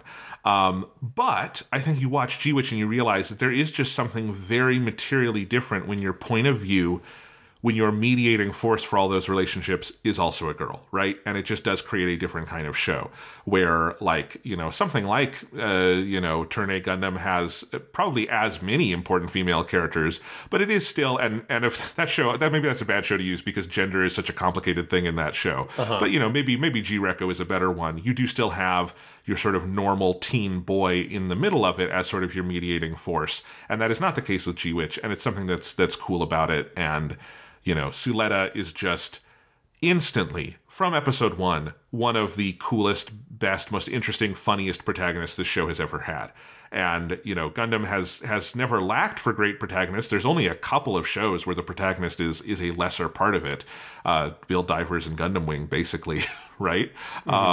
Even Gundam Seed Destiny. I like Sheen. The problem is the show, not Sheen, right? Sheen is great. The show sucks. The show fails Sheen. But yeah, I fucking love Suletta. Do you want to just like dive in on her a little bit more, since she is the star of our show? Sure, yeah. I mean, with her, obviously, like, you have to give massive credit to Ichinose Kana, who is the voice actress that plays Suletta. She, the first big role she had, and actually it's the first role I've found that she's credited in. I'm sure she probably was in smaller stuff, but stuff that just doesn't get credited in ways that are easy to find. But she played one of the main characters in Darling in the Franxx. She played Ichigo in that show. That show, I think, has a complicated legacy, and has some good stuff about it and a lot of bad stuff about it. Darling in the Franxx. A show I don't think we'll ever cover on this podcast, or on Japanimation Station. But she's good in it. Like, I like Ichigo as a character, and it's a good performance, particularly for, like, was effectively a novice voice actor at the time. And then she's been in quite a few other things since then. She was Tuesday in Carol and Tuesday. She's Maki, basically the cousin to Kaguya-sama in Kaguya-sama Love is War. That character is mostly in the background for the first 2 seasons, but she gets lots of good stuff in season 3. So it's like she's been here or there, but, you know, she's fairly young, and so her main career starts about 5 years ago, because, Darling of the Franxx was in 2018. So this is definitely her biggest role as a main character. I mean, it's hard to get much bigger than the protagonist of a Gundam show. Right. And she does such a good job, both as Suletta, like, obviously the performance is phenomenal, because the character is asked to do a lot. There's a lot of range to her, as we're talking about. It's like you both have to do the kind of comic stuff and the socially awkward stuff, but you also have to like project that kind of confidence and that power when she's piloting the mobile suits and she's in the fights. And she plays the whole breadth of the character so well, but also someone who's been like listening to the kind of radio podcast thing they do, the promotional show they do, and seeing some of the YouTube videos they've put out and stuff promoting the show. Obviously, as a protagonist, or the actor playing the protagonist for a show like this, a big part of her job is being that kind of shepherd for the show and advertising it and like that kind of public image. And she's so good in that capacity as well. Like if you listen to the radio show that she's on, or like find clips of it that have been translated into English, like it's so much fun to listen to her talk about the show, because she clearly like loves it so much and loves it like as a fan, and the way she can like, she breaks down scenes and thinks about the character dynamics and stuff like that. Like it's clear that she has like a really sharp eye on the dynamics of how the show and the characters work. And it's my favorite part of listening to those podcast episodes basically every Sunday, which luckily they're still doing. Even when the show is off between the 2 seasons, they're still doing them every Sunday. That's cool. Yeah. Yeah, so like she's so good in this role, both as the character and as like that kind of public face for the show. She just like, I think, knocks it out of the park for the whole thing that someone like this is asked to shoulder for a show this big. It's a star-making performance, as I was going to say many. Virtually all Gundam protagonist roles have been, at a certain point, have been big star-making performances, even sometimes for characters we don't like as much, you know. It's incredible, and I think she is tremendous in this in multiple modes. You know, so much of this is also comic. Like, she is by far the funniest Gundam protagonist. She produces the most laughter. A lot of that is down to the animation, and I think you cannot praise the character animation on Suletta enough for how much performance is in there. And you've talked about that already, Sean, with just like how they use sort of her height and how she holds herself and how she moves around spaces. But just in her voice, like, she has so much fun with the part and inhabiting that character. And when things get more serious, like in episode 4, when we sort of see a hopeless side of her for the first time, she is incredible there. I think in the final stretch of episodes where she starts having some major insecurities, there are just some absolute heartbreaking line readings that she has, like when she's alone in like the 0G bathroom with her drink because she didn't get one of the chicken dinners that were being given out and she's too shy to say anything. No, I suspect that Kana Ichinose will be a major force in voice acting for decades to come, because that's the kind of role that this is, that this exposes that, like, okay, she's the kind of person we are going to see starring in a lot of stuff. This is a tremendous performance. Yeah, and it's fun for me because I talked about on the weekly stuff segment for this episode that I'm playing the Tsukihime remake visual novel, which has full voice acting. They recast all the characters because, you know, all the old actors from the old animators. That's like 20 years ago. And she plays Hisui, who's one of the main characters in Tsukihime. And when I noticed that, I was like, yes, awesome. I feel like I've been on the Ichinose Kana kick, because also she plays a main character, one of the main characters on an anime called Do It Yourself, that I've watched about 6 episodes of on Crunchyroll, and that's very good. So yeah, she's just like a great actress, but this performance in particular, it's phenomenal. And just the character is saying, like, there's some of those scenes are so where you see that like the weaker side of her are so effective, and particularly it's for me it's after the whole thing in the bathroom and there's the chase and Miyodine like finally gets her, and Suletta has this, and she says like, Suletta, like, come on, like, move forward, just like move forward like an idiot, like an annoying idiot, like you always do, right? It's like if you retreat you get 1, if you advance you get 2, right? Come on, like, do it like you always do. And Suletta has this moment where she just says, I can't always do that. The reason why I say it is because it's scary. Every time I try to move forward, it's scary. And so that's why I have to say I can't be like you all the time. And that moment like hit me like a fucking truck, because you feel it so much. Because her character is so relatable, like that. Like, I think everybody has had a moment like that moment where she realizes that her lunch isn't there or whatever, and is like, I don't want to bother anybody with this, and she feels like kind of like, oh, like I can't be here. She wants to like become invisible, and I think that's the thing that everyone can relate to. But then also when you get that kind of underneath the surface of that confidence, that notion that it's like, I can't just do that all the time. That's she's not a superhero or whatever, and can just flip it on and be super confident, that it's her convincing herself to be like that. I think that line in that moment, in that scene, you really see the full depth of her as a character, and how tragic then it is that like that kind of very human part of her is clearly being kind of stamped down by Lady Prospera and everything that's happening with Suletta as she gets into the fight in episode 12. But there's a real rich humanity to Suletta, and so many sides to her, and this like really well observed sort of emotional state of that awkwardness and that nervousness and that loneliness that she has, and how deep that goes, like how deep that can like hurt somebody, and how invisible that hurt can be, as she has to say like, I can't just do it all the time. It's like, that's because it scares the shit out of me. Yeah, I know the very final scene of this season has gotten maybe a lion's share of attention because of how shocking it is, and it is a brilliant ending and turn. But for my money, easily the best scene on this show so far is the one you're talking about, where they have that chase where Suletta is running away from Miorine rather than talking to her. Miorine grabs one. You've got just tremendous animation. I've never seen 0G animation in this or any other show done that well, where like, I know I shouldn't say weight because you don't have weight in space, but like the mass of the characters and their bodies in motion and all of that is so finely considered. And then, culminates in this scene where they are up hugging against this glass, having this conversation. You have Miorine also breaking, because Miorine is also a tremendously confident character in a lot of ways, right? She is a very standoffish character. She has kind of a tsundere archetype in that sense. And then you have this just breakdown of how much of a source of strength Suletta is for her. You have that part where she's just like punching against Suletta's chest to try to say like, you don't understand, I'm doing all these things that I hate because I love you, is like the basic like underpinning of that, because you give me strength. And it is just, I love that Gundam F91, may have failed in life, but in death, it is the most enduring image in the history of Gundam, is just two bodies in space floating, embraced. It's so beautiful. You get it all the time. This is one of the best versions of it in Gundam history. And yeah, just as an exchange between these two characters who I think we've come to love, really clarifying that relationship. Both actors, and we'll talk about Lin in a second, who is also extraordinary in this. It's just, that for me is the height of this show. It's one of the best anime moments from the last year. It's so good.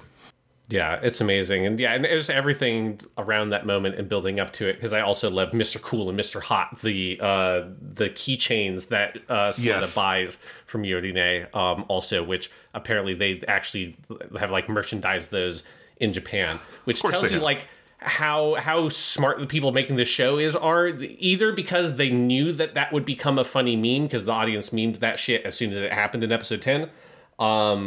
And so they're like, oh, we're going to have that in the pipe, that we are going to actually like make these. Or they were able to turn around so quick to start like to create some sort of deal to actually like make and sell those things fast enough, because it was like a week or two after that episode they started selling them. But it's like the people making this show are very, very smart at making money, because it's like all those little moments that like grab your attention, like the little keychains and stuff like that. I think the audience gets so involved in it, and then the show knows how to kind of push forward with those kinds of things and embrace that larger identity that the audience makes for the show. Absolutely. But with everything we're talking about with Suletta, there's also something up with her. And I think we should talk about this, because I'm so curious. I did not catch on my first viewing the math problem of Suletta Mercury, but I caught it on my second viewing, which is that the Vanadis Institute incident, which is the events of the prologue, where Katerra is created, and this is basically where what's the father's name? Delling. Delling Rembrandt basically comes to power and goes and kills everyone at the Vanitas Institute, who are all the people we know. That's where Suletta and her parents are. That's where Suletta's dad dies. All of that. There are, I think, 2 specific occasions, but the one that I noticed is in episode 7, Shelby Gundam, is 21 years ago. And we get that as a hard date. It's 21 years ago. They also are very specific to name Suletta's age, which you don't always actually get in Gundam. You get a sense of how old the character is, but someone saying out loud, I am X number of years old. In the pilot, in the premiere, she says, I'm 17 years old. So we know she is 17. She was 4 years old because it was her birthday. Eric, what are their original last names? Eric Samaya. Yeah, Samaya. It is Eri's 4th birthday in the prologue, which means that Eri would be 25 years old in the present. Suletta Mercury is 17. What is going on? And I remember noticing that, and I just made a tweet like, that's an intentional mystery, right? I was worried for a second, like, am I missing something really simple? Am I wrong about what the Vanitas incident was? Is this some kind of like weird gravity time distortion thing going on here? But no, it is a mystery. The math does not add up. And when you add that to Lady Prospera is fucking up to something and everything else, there are some very dark potential implications going on here, Sean, and I am worried we are going to get some real heartbreak for Miss Suletta Mercury in the episodes to come. Yeah, because yes, so there is a mystery here about the relationship between Suletta and Eri, the little girl in the prologue, because I think you're meant to expect that they would be the same person, because it's the daughter of Noria Same or whatever her name is, but Lady Prospera. And it's just the film language of going from the prologue, little red-haired girl voiced by Kana Ichinose, to episode 1, bigger red-haired girl voiced by Kana Ichinose, same mother, all of that. The show wants you to believe that. Yes, and there's like imagery in the opening and ending themes that obviously like pairs them together and stuff. So it's like the natural assumption would be this is an older version of that character. But there are things like that make it seem like that would have to be impossible. There are lots of fan theories. Like the thing that my guess is, this is my thing that I think that they're going for. I think she's a clone or something like that of the girl from the prologue, Eri, and that Eri is basically Ariel. Because there is also imagery, particularly in the Ellen episode where she defeats Ellen in the duel, where Ellen, there's some sort of new type-esque mind meld type thing happens, and he sees all the bits that the Ariel has as like these sort of spectral children, and hears their voices of them laughing. And we know that Suletta can communicate with the Ariel. She can talk to it, and the Ariel is effectively alive. Like it has thoughts, it can think, and it can communicate, and it can respond to people. And so my guess is that something happened with like when Eri was in the Gundam in the prologue, that her consciousness or whatever is in the machine, and that the Ariel we have is like a modified version of that original Gundam for the prologue. That is my guess. And that effectively the Ariel is Suletta's older sister, because also there is a lot of very intentionally written dialogue with Lady Prospera where she refers to her daughters or refers to her daughter, and it is not always clear, is she referring to Suletta? Is she referring to Ariel? Is she referring to both of them? And it's very particular how it's written. And then there's also the scene when Suletta's in the Earth dorm. And this is actually a scene where the Crunchyroll subtitles are wrong with how they translated this, where she's having a conversation to the Earth girl who has the Ouija board looking thing or whatever, and she's doing the fortune telling. And she's like fortune telling Suletta's relationships, and she says like, oh, like this represents your mom, and it's clearly a really big presence in your life.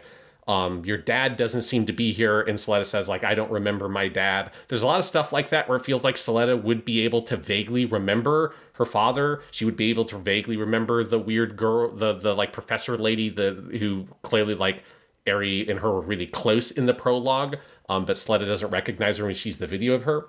But then the girl with the fortune telling also says, oh, there's this thing here. Do you have like a sibling or something The Crunchyroll subtitles translated it as brother, but the word is kyodai, which can specifically mean brother, but in general is a non-gendered term that can just mean sibling.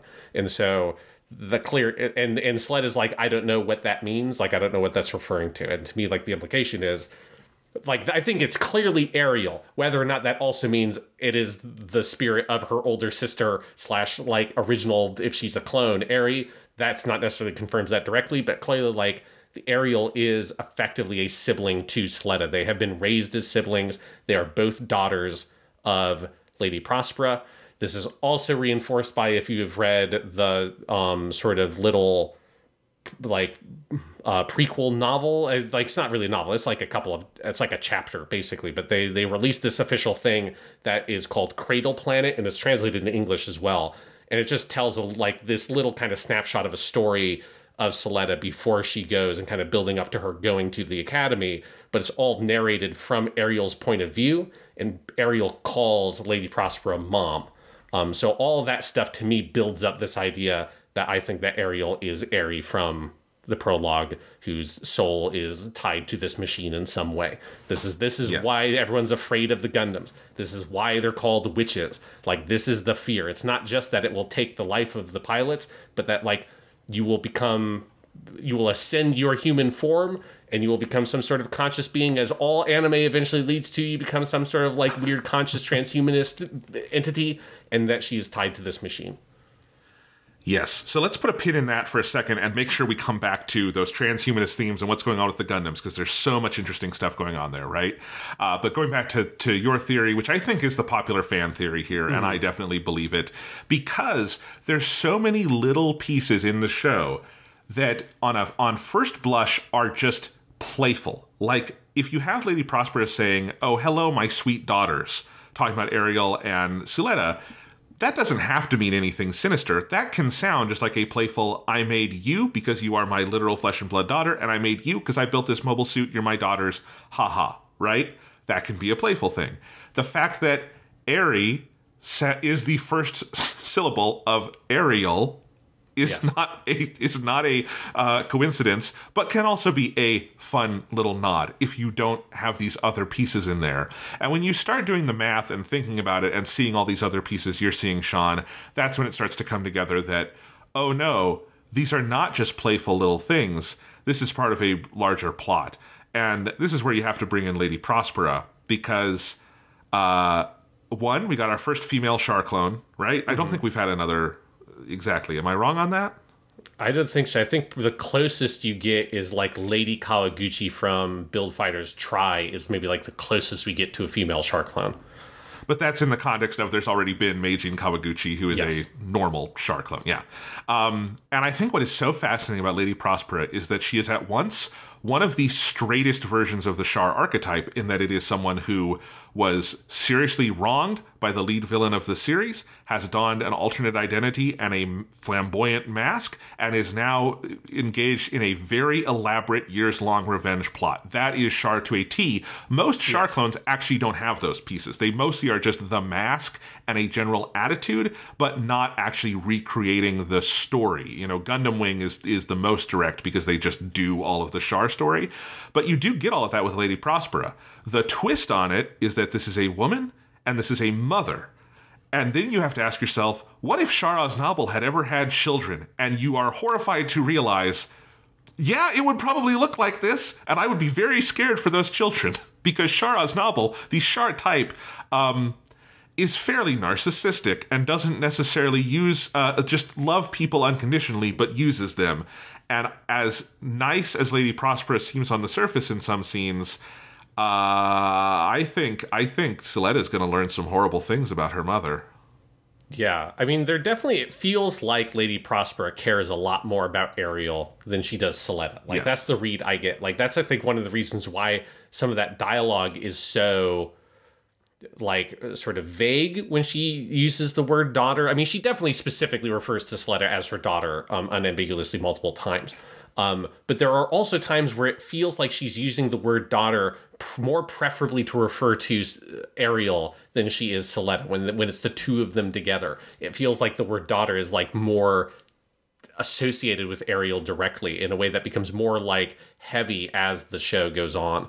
But yeah, I think Lady Prospera is one of those things of the show that like really took me aback. Like I just wasn't expecting, because we know this character from the prologue. And I was not expecting that character to come back as your Char clone. Was like really crazy in episode 2 when Lady Prospera shows up. Although technically she's actually in the background of episode 1, which obviously I couldn't have noticed the first time I watched it, but she's in, right? She's part of like the big like conglomerate or whatever, but the Benerit conglomerate that everyone's a part of. So she's like a part of this whole business venture as well. But Lady Prospera is like the most legit Char clone. You know, she really does embody, I think, all of the fundamental elements of that Char character in a way that, you know, as we've noted throughout most of our Weekly Sea Gundam stuff, like most of those Char clones just don't do it. Or if they try to do it, it's, as you said, it's like Gundam Wing, and they're just copying literally the plot points directly, but are missing the whole kind of fundamental point of the character. And Lady Prospera, every scene she's in, it's just like fucking ice runs down your spine, because you both like see why Suletta idolizes her the way that she does, and also how scary that is, and also like how kind of unfathomable what Lady Prospera is trying to do is. Like, she's clearly not even just straightforwardly trying to get vengeance on Delling, because there's that scene in episode 10 or 11 where she's meeting with him, and there's some sort of project called Quiet Zero that they are both working on, and he knows who Lady Prospera is. So it's like, what the fuck is Lady Prospera's deal is a thing that this show, I think, has so far managed incredibly well to like build up the suspense of not seeing where is this character going? Like, what is she actually trying to do is a thing we really have kind of no idea about yet. Yeah, and I would say, if we're going into theorizing, it sure seems to me like the big bad of this show is Lady Prospera, not Delling Rembrandt. Because one of the things that, and this was very much a, you know, first viewing versus second viewing thing for me. Yeah. Where on the first viewing, I mean, Delling checks every box of your normal dickhead Gundam villain, right? He is an old man with a deep voice who runs an evil company, who kills people, blah, blah, blah. But you actually see he and Miorine have a more complicated relationship than I think you assume at first, where she is so angry at this guy. She so wants to throw off those reins. He is so cold and distant from her. But I think, you know, in episodes like Shall We Gundam, in some of the final episodes where she is then, you know, working with him for Gundam Inc., you start to see he is quiet and he is distant, but he is not necessarily cruel to her. Like, he does, I think he expects big things of her, and he could clearly be a much, much, much better father. But when she has this pitch for the Gundam thing, and when she goes up to him and she has the correct read of, I know what will get these people on board with my company, and I know what I have to do, and I know what the thing holding me back is, which is my pride, you suddenly realize that is not a Delling Rembrandt problem in that moment. That is Miorine's own hang-ups, which when she sheds them, he immediately gives her what she needs, and then is working with her in subsequent episodes. And the finale involves him being targeted for assassination, almost dying, and her saving his life.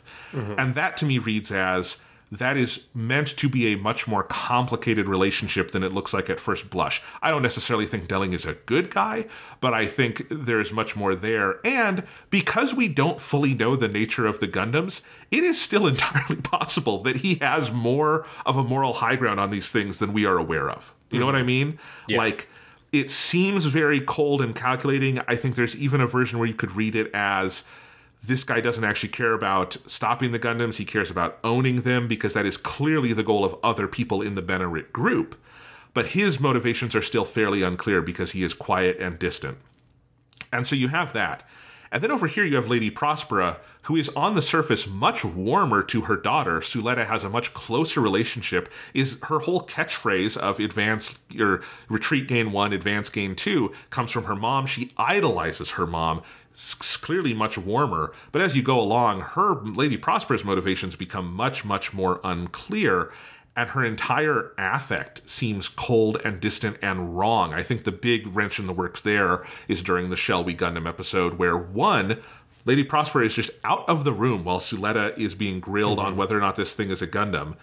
all of that goes down. Lady Prospera comes back in, and Saletta's like, but Mom, is it a Gundam? Is it not? Why did you never tell me? She's like, oh yeah, of course it's a Gundam. And just lied to her daughter this entire time, never gives an explanation, never gives an apology. And then, of course, you get one of, I think, maybe the legitimately most chilling moments in Gundam history, which is in the finale, when she basically gives her daughter a motivational speech on the positive value of murder, which is crazy. It's like, it's a version of a speech we've heard in other shows, not just Gundam shows, of like, you have to fight because if you don't fight, the people you love could be hurt. But it is so clearly not a sincere version of that speech. It is not a like actual, because does Lady Prospera give a fucking shit about Miorine? Probably not. And instead it feels very, very manipulative of, hey kid, you're ignoring your programming. Get back in the robot. It's much closer to like Shinji and his dad than, in Evangelion or something, than I think what you would expect at the beginning. And it's one of the things I'm most interested in for the rest of this show, because it is so playing with Gundam types and anime types in such an interesting fashion, as much of this show is. But I love that at the end of this season, it's so unsettled where we're even kind of looking at for the antagonistic force. Yeah, like really, Lady Prospera does feel like what if Gendo was good at dealing with Shinji rather than like an idiot. Like Gendo is so bad at getting what he needs or wants from his son. And Gendo is definitely like in actuality a lot closer to Delling, Rembrandt, right, in terms of like their actual characterization, if not necessarily their role in the structure of the show. But Lady Prospera is so good at getting Sletta to feel or believe what Lady Prospera needs her to be able to like override whatever fears or misgivings that Sletta might have, to the point where she like happily splats a dude at the end of the show. And yeah, there is something very almost like satanic about the character in that way, that she is pulling Sletta deeper and deeper into this darkness, while all the while being framed angelically. And that's one of the things that's powerful about that scene, is that one, it is straight up playing like an inspirational instrumental version of Shikufuku, the opening theme song, which is like anime shorthand for this is like the powerful speech that like you need in order to overcome your issues as a protagonist. And is being given in a scene that is also coded very visually directly of Sletta is stepping over the boundary of a doorway into blood. Like there's the blood spurt that is on the ground, and she's stepping onto it as she crosses that threshold. So it's like, musically and like in terms of the way that Lady Prospera is framed in the scene, it's supposed to be so inspirational, but all the context of the writing and some of those other shots with the blood and everything juxtaposed it in this way that is really unsettling. And all through this, you have this incredible vocal performance by Mamiko Noto, who we have heard recently, though this podcast is not out yet, but she is Asagami Fujino in the Kata no Kyokai series, the girl with the twisty powers, let's call her. And Mamiko Noto is in like a million things. We'll eventually hit one of her big roles in Clannad when we do our KyoAni stuff.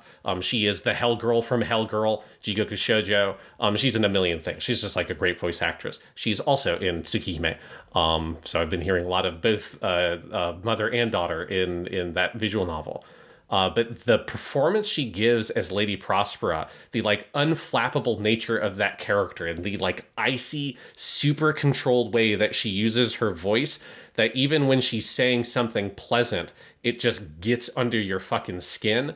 And particularly that scene in Shall We Gundam where she's talking to Miorine, and she's like just poking her with these little barbs about like her pride and all this, and she starts laughing at her, saying like, oh, like, you're saying all this shit about your dad, but then when I look at your beautiful clothes and I look at this like special room you get to live on in the academy and this and that and the other thing, I just think how silly, how strange it all is. She just uses the word okashi in Japanese, and it's just, she's very technically polite with everything that she's saying, but the really pointed way she's saying it is like, it's like legitimately just like upsetting to hear. And I think that is probably, honestly, my favorite vocal performance in the whole show is Mamiko Noto as Lady Prospera, because it's like she's a very veteran voice actress, and it just feels like she's bringing everything she has to bear for this incredibly juicy, really layered, very scary villain character that is very reminiscent of characters we've seen before with Char, but this is another one where we're flipping the gender of the character and making Char a female character, as you also said, like making her a mother. Like that really changes the context of Char. And like having, because there's definitely a sort of a woman in a man's world aspect to the Lady Prospera character that adds this very different dynamic to why she is scary and why she is as intimidating as she is. Yeah, absolutely. And, I'm just looking through, I have a set of screenshots just from these last couple episodes that I'm looking through just to have some of the dialogue and have some inspiration as we're talking. And that scene where she gives the inspirational murder speech, the framing in it is just so good. And you already talked about this a little bit, but you have basically 3 or 4 major shot setups in this scene. You have, on Lady Prospera herself from Suletta's point of view, where you are low to the ground looking up at her. You have Prospera looking down at Suletta. You have this side shot that I think is very striking of Suletta is sitting in this dark doorway behind the sort of door line.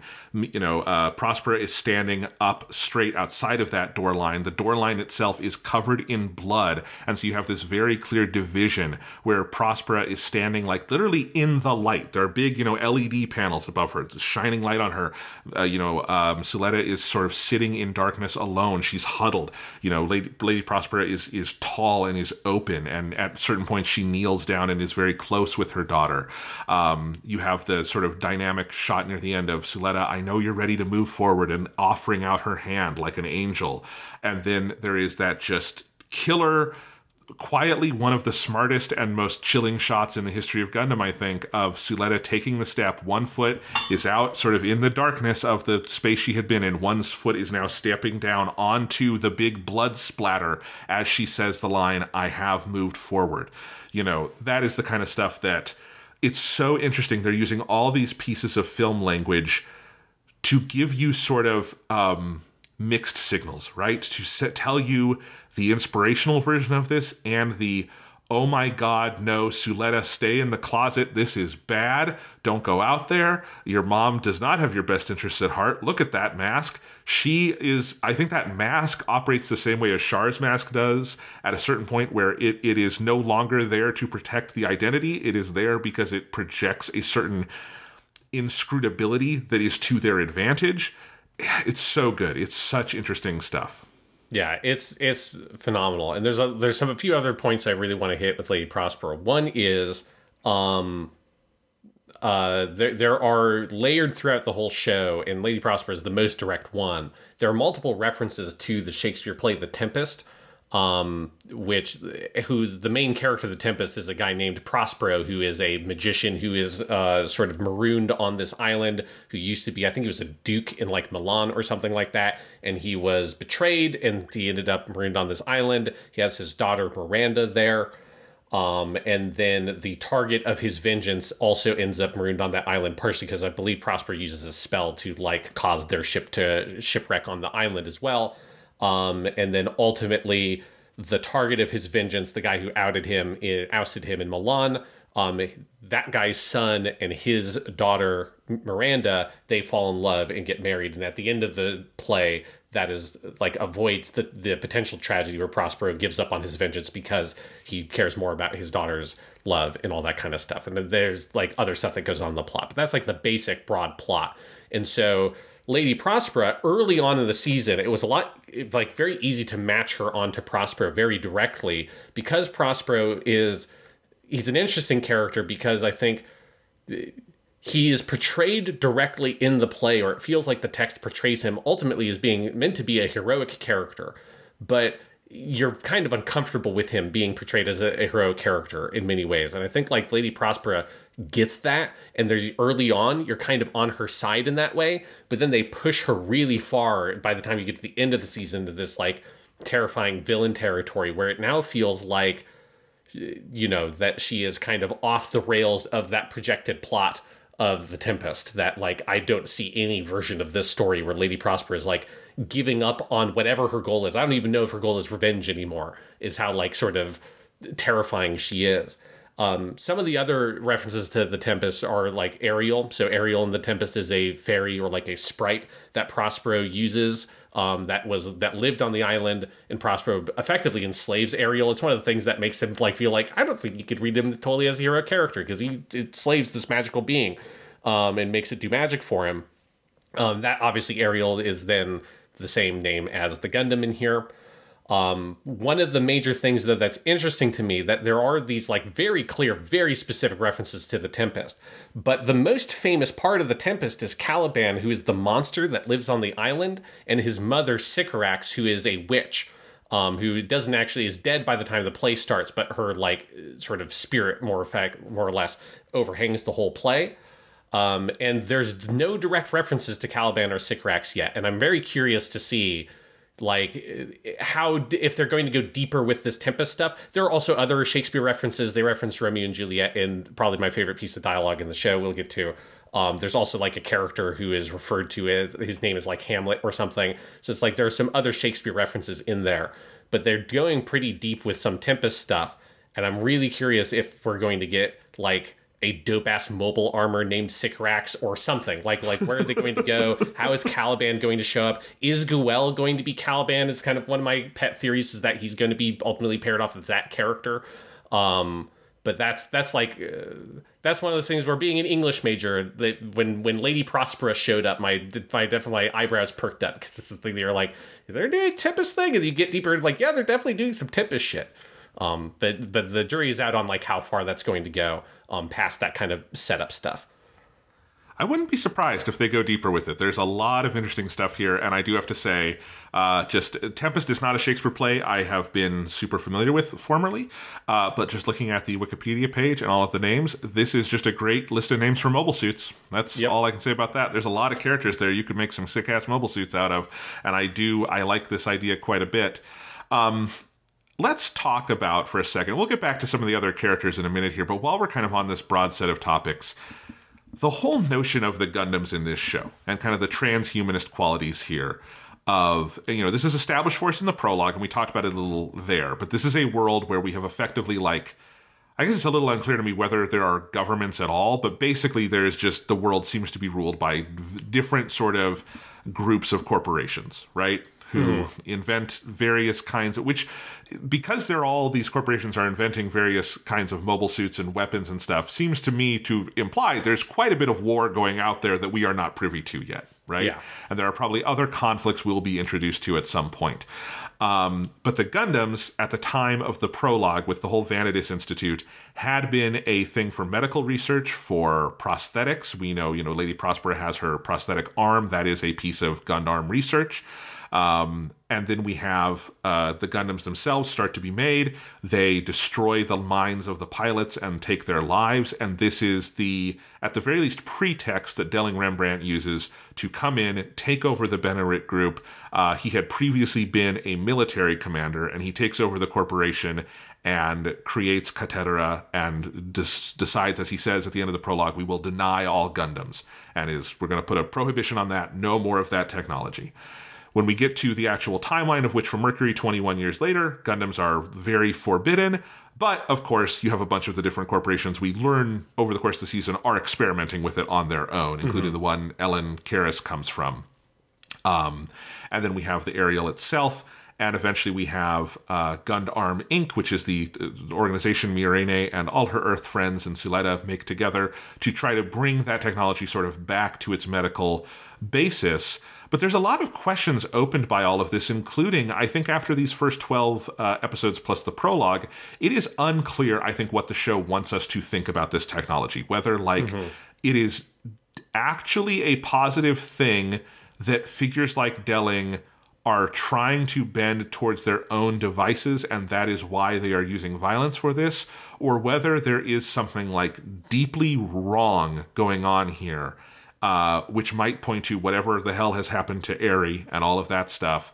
And Delling maybe is not as bad as we think, and it's something I'm very interested in and curious about. Is that a decent summary of all of this? Yeah, because we also know, partially through some of the Ellen stuff, that we have this show's version of cyber new types, right? We have these people who are modified to try to pilot these Gundams better than a normal person could do, but clearly it still causes them phenomenal pain. Like we see that with Ellen, and then we have the two witches from Earth in the last 3 episodes, that they also clearly are some kind of modified person that is meant to be able to withstand these higher permit scores, which the permit scores, from what I understand, just mean like how closely connected they are to the mobile suit. And permit seems to be some sort of like mineral or something that is like mined and used in the production of these mobile suits that allows the operation of the mobile suit. And that, when they get the higher permit scores, they have these weird glowing lines through their bodies and all that kind of stuff. And Suletta seems to be immune to it. Like, she never is portrayed like with her physical body having any of those glowing lines on it. Obviously, she's only ever piloting Ariel, so Ariel might be a piece of it as well. Like, Ellen notices there's something unusual or special about Ariel when he tries to pilot it. That it doesn't feel like it's like the dagger reaching into his brain that he kind of describes the normal Gundam feeling.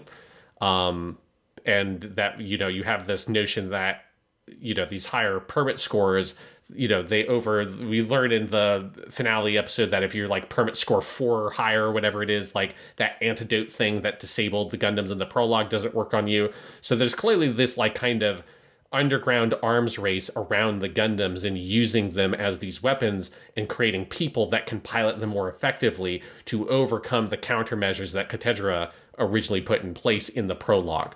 So yeah, I think there is this intentional tension at the heart of the show about the potential of whatever this technology is and who's using it and why they're trying to use it. Like, what are the goals of Lady Prospera? You've got the woman who's part of the Pale Company who did all the Ellen stuff that used to be part of the Vanadis Institute that starts helping Suletta and everyone at the Gundam Incorporation. And, she clearly wants to get back to that medical application of it.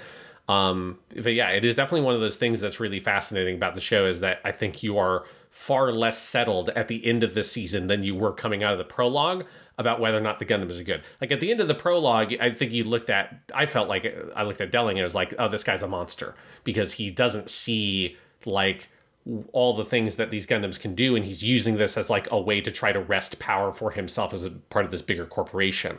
Whereas now it's definitely less sure. He has that line to Miorine when she asks him to fund her company, where he tells her like the weight of the curse of the Gundam is heavier than you think.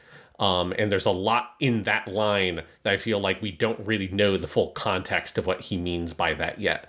And it is a thing I'm curious to see how they develop this going forward. Like, what is some of the other side probably of the history of this technology? What is Delling's relationship to it? What is Shattuck's father's relationship, that he's the guy who's like most opposed and he's like so anti-Gundam and he's shocked when Delling is like allowing this research to continue? Like, what is that dude's whole deal? Like, there's a lot about that side of the show that we don't yet know, that feels like the show is setting up a bigger kind of either flashback arc or something that is about our characters starting to learn more about the past, because so far that is one of the big things they don't know, is the real history of everything that's kind of influencing the world that they live in right now. Yeah, this is part of why this so much feels like the first quarter of this show, not the first half, is because I feel like at some point we're going to need the flashback arc, and that alone could take up a number of episodes, because there's a very complicated web of an older generation of characters going on here. But yeah, the whole thing with Delling is that he does seem to have an actual principled like stance on the Gundam stuff. And it does not necessarily, because of what he allows Miorine to do, I don't know if it's principled in the sense of the technology itself cannot be used under any circumstances, or if he just knows where it can go wrong and that's horrifying. It's also worth saying that over the course of the season, Delling is targeted by several groups, and they seem to be much shittier people than he is, right? Like the Jaturk family are fucking weasels, and we see him like trying to like weed them out early on. And part of why Guel has like the pressure he has on him is because I feel like Delling kind of has that family's number and is trying to move against them, and they keep trying to kill him, you know? Yeah. And there's interesting stuff going on there. There's all this stuff with Shadik, who is an absolute schemer, and his whole family. So it's all very unsettled, as you say. But the Gundam, you know, I'm very curious where this is all going, because this is very much still in progress. But I like the ideas here. It's a refashioning of ideas, obviously, that are there in Gundam from the beginning. You know, Tomino in the early Gundams never really does the thing where the machine itself like has some kind of psychic link. The people themselves have their own kind of psychic energy in the new type stuff. But obviously once you get into 90s and 2000s Gundams, you get more of that. This is sort of like a much less grungy version of what Iron-Blooded Orphans did, where Iron-Blooded Orphans makes it literal, like fucking, you know, links that are put in your back and there's actual surgery, and it's a little different than the more sort of like, I don't know, psychic cyber new type kind of stuff. But it's very interesting, and yeah. Yeah, no, it's a really fascinating part of the show that is one of like the main things I'm interested in seeing how it develops in the next season. Yeah.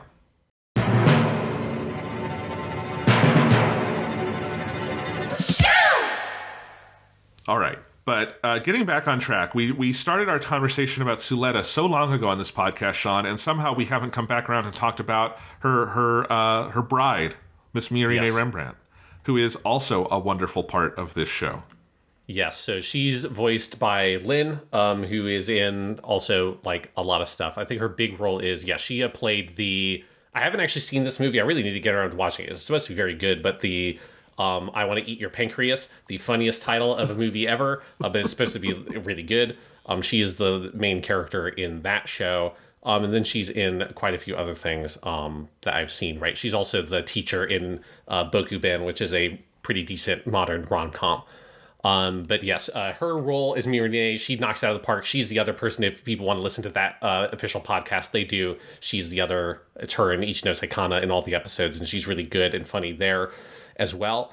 And Miorine is, she's definitely our like resident tsundere character, but not in like a dismissive way, in a way that like she really uses that character archetype so well and like a lot better than a lot of tsundere characters do. Like there's so much to her that you see, and like it all goes back to that episode 11 scene that we were talking about of her, desperately trying to flee and escape to Earth, and then her getting kind of tied down at the school through this relationship with Suletta, where she slowly, I think, finds in her relationship with Suletta the things that she wanted by fleeing to Earth. Like, we still don't really know why specifically she wants to go to Earth. Like, it's not just she wants to run away, that she wants to go to Earth. And that's like a thing that is so specific that Delling in a line of dialogue says that specifically, that he references like when they lose sight of her, or like her guard loses sight of Miorine, he's like, oh, well, I know she's just going to try to go to Earth. Like, we can get her eventually anyways. So it's like, there's something specific there that we don't yet know. I'm guessing it probably has something to do with her mom. But instead of just trying to run away, her relationship with Suletta slowly gives her this sort of like home at this school and then this company, as she slowly starts finding this confidence in herself. That is that relationship where like Miorine and Suletta are opposites, right? Miorine on the outside is so confident and so like brash and just so outspoken, but inside she's clearly very like kind of brittle and fragile, because her whole life she's been thrown around by her father, willy-nilly, like having her groom be decided by these duels and all this shit that she has had no say in. And that's been her whole life, and she's never been able to do anything about it. Whereas Suletta externally seems to lack confidence. She doesn't know how to talk to people. She's nervous whenever she's around people she doesn't know. But like when shit gets real and like push comes to shove and like it comes time for her to act, Suletta's able to summon up that courage and has this like bedrock of something in her that allows her to advance forward that Miorine lacks. And so that's one of the things why that character pairing, I think, works so well, is that they're those reflections of each other. And in episode 11, you see that, and they're both able to kind of fill the gaps that the other person has, because that's also where Miorine's insecurities come out. And she has that great moment where she starts saying, like, always be by my side, like never leave me, and, you know, water my tomatoes like 2 times a day, and make sure it's on the Andes setting, and, you know, send me 3 emails every day. It's like she just starts writing through. It's like, oh, and also clean my room every other day, and all this stuff where she, like, you know, it's intentionally written for her to be like this kind of like obnoxious, clingy girlfriend character, and kind of like making a joke with that. But there is something there of, you know, that's so much of who she is, right? She is so brash. She's able to just decide things on a whim and like kind of push it forward. But underneath all of that, she is like so lonely and covers all that up with this exterior she's created.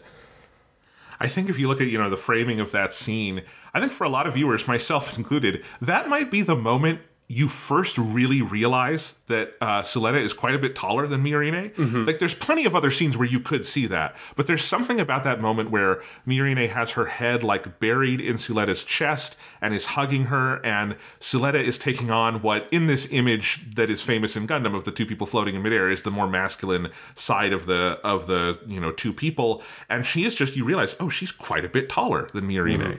Mm-hmm. And you know, what you kind of see there is sort of, she does have that ability to give Miorine that like comfort and security that she really does kind of want. She wants someone she can rely on because she's never felt like she could rely on anybody. And Suletta wants to be relied on, you know, is her insecurity in those closing episodes.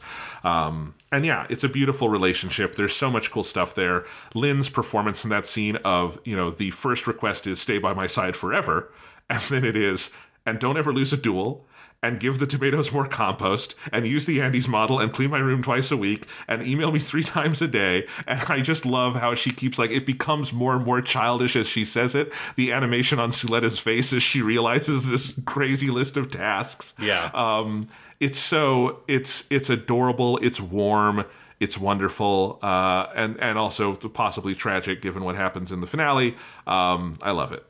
Yeah, she's an amazing character, and Miorine also gets all the best lines. Her dialogue is so good, and she's the character that always gets lines that trend on Twitter. She has the Oka Taiwane line in episode 1. She has, like, one of the big ones is in episode 2.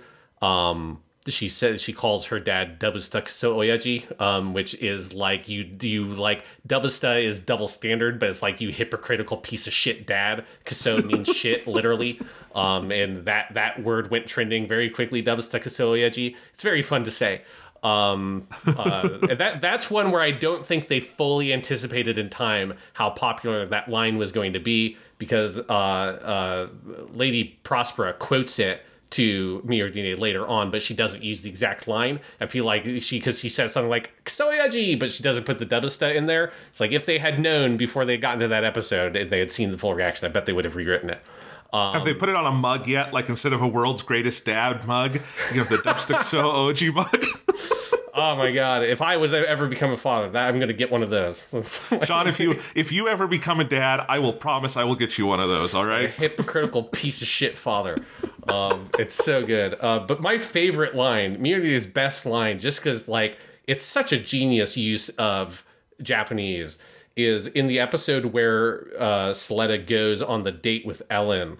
And without Miorine knowing, and she runs in, she yells out this line where she says, "Nomi Juri tara yurusanai kara ne," which means like, if you Romeo and Juliet on me, I will never forgive you, or I won't let you get away with that. But the way she says it in Japanese is so funny, because she uses this weird, they like have made up this word where they contracted Romeo and Juliet to Nomi Juri, which you would do for if you're referring to the play, you don't want to give it the full title.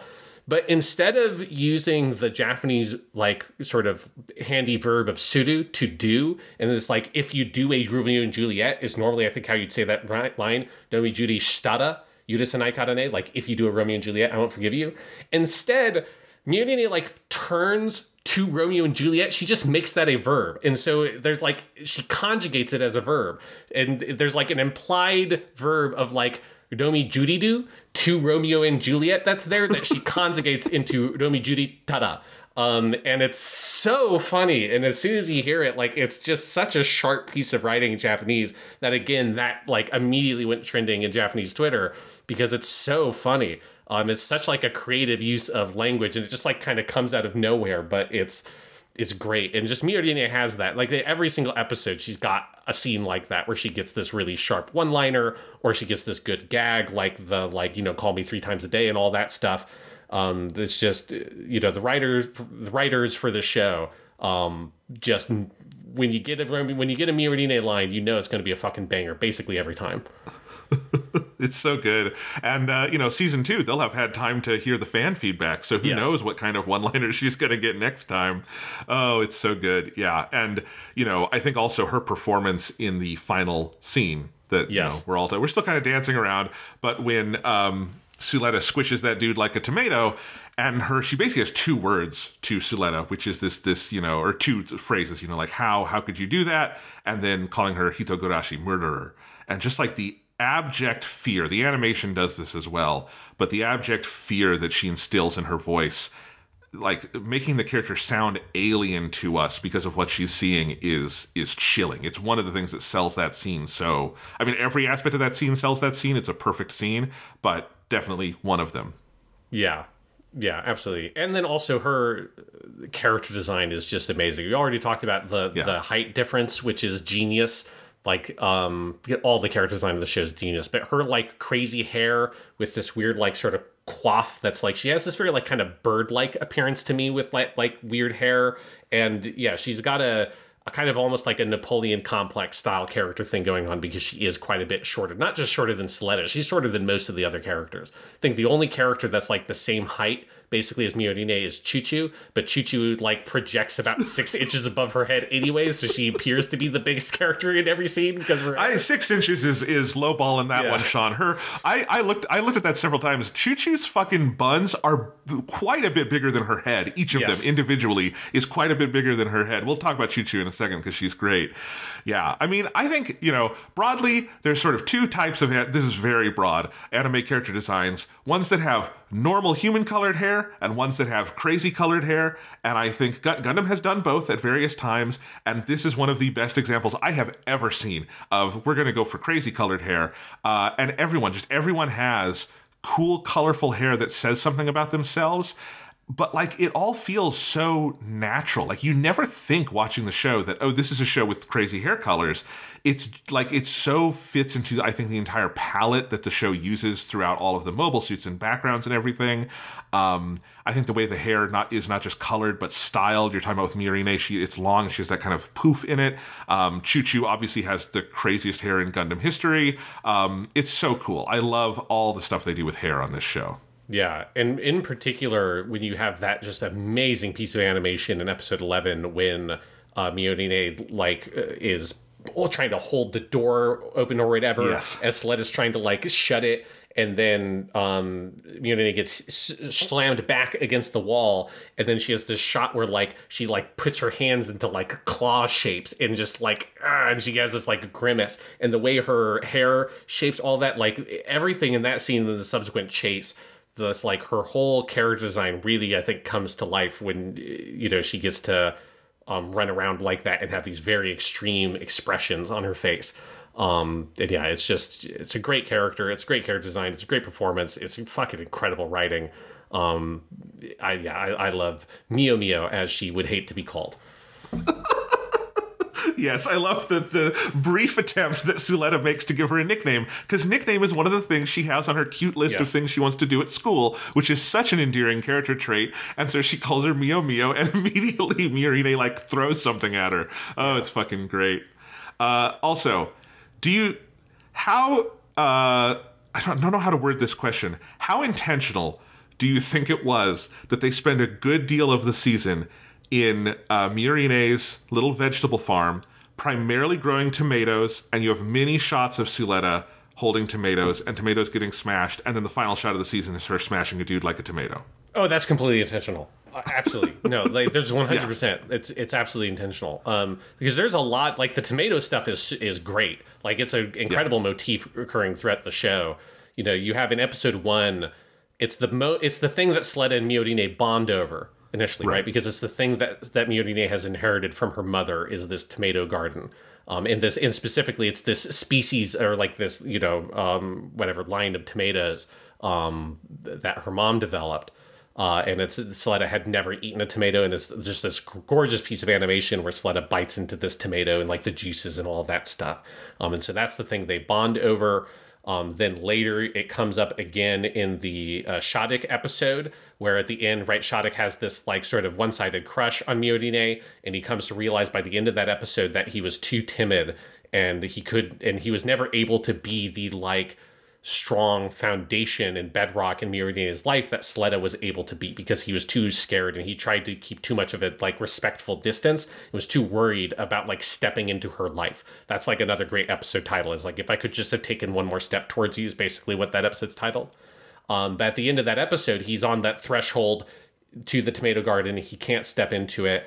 And it becomes clear that their relationship is done. Like he has lost whatever chance he had of potentially having this deeper relationship with Miorine that he really wants to have. And she has this unripe tomato in her hand, this like green unripe tomato that she says, basically as Shattuck leaves, "It's too late, you idiot." And she snips it off, and that's the end of the episode. That is also just an incredible use of using the tomato imagery. Then you have all the stuff of Suletta having to try to take care of the tomatoes, and her seeing that as a sign of trust, that then gets betrayed when Miorine hires other people. So yeah, then when the season ends with an image of a human being splatted, but you don't get any viscera, all you get is thick red blood, it is 100%.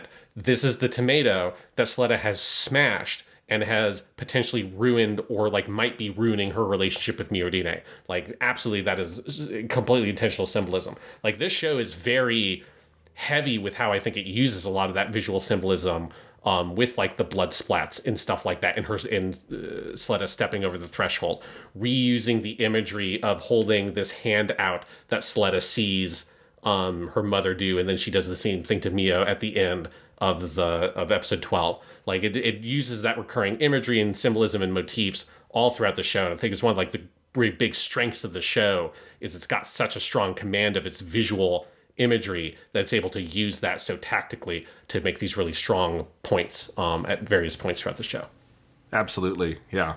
I was prompted, by the way, to do the tomato question and do a little tomato conversation here, because I made a joke on Twitter that I should just make the key art for this episode Suletta holding out the bloody hand, which it might be. You'll know if you're watching this, and you'll see the art on screen on YouTube. And in response to that, I am getting a nonstop parade of tomato gifs and things. My favorite one being Bright Noah's #1 fan sent me just a gif zooming in on Bob the tomato, thinking, and that made me laugh very hard. So yes, that is why this was prompted.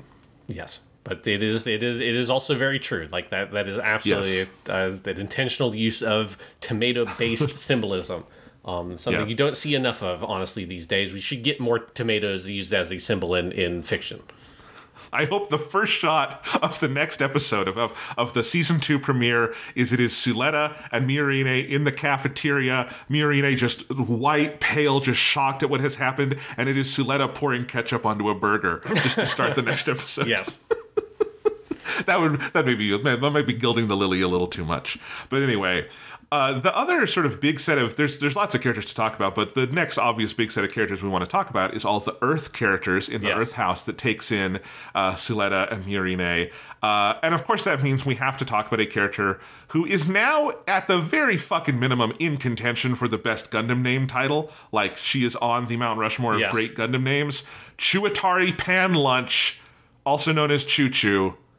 Chuitari Pan Lunch, who also has the craziest hair, like Yu-Gi-Oh worthy hair, just absolute hair insanity. I do not know how she gets it into the helmet. That really should be a subplot on this show, is how she poofs the hair down into a helmet. Let's talk about Choo Choo. Yeah, have you seen the official piece of art they put out that shows how she puts the thing on? No, I haven't. Oh my god, I don't know if I have it on hand. You could probably, if you Google around. I'm Googling. I googled Choo Choo hair. So, I think I see it. Yeah, it should also, if it's the right one, it should also have an image of Choo Choo holding a bat with nails in it. If that's the one you're looking at, Choo Choo is the best character in anything ever.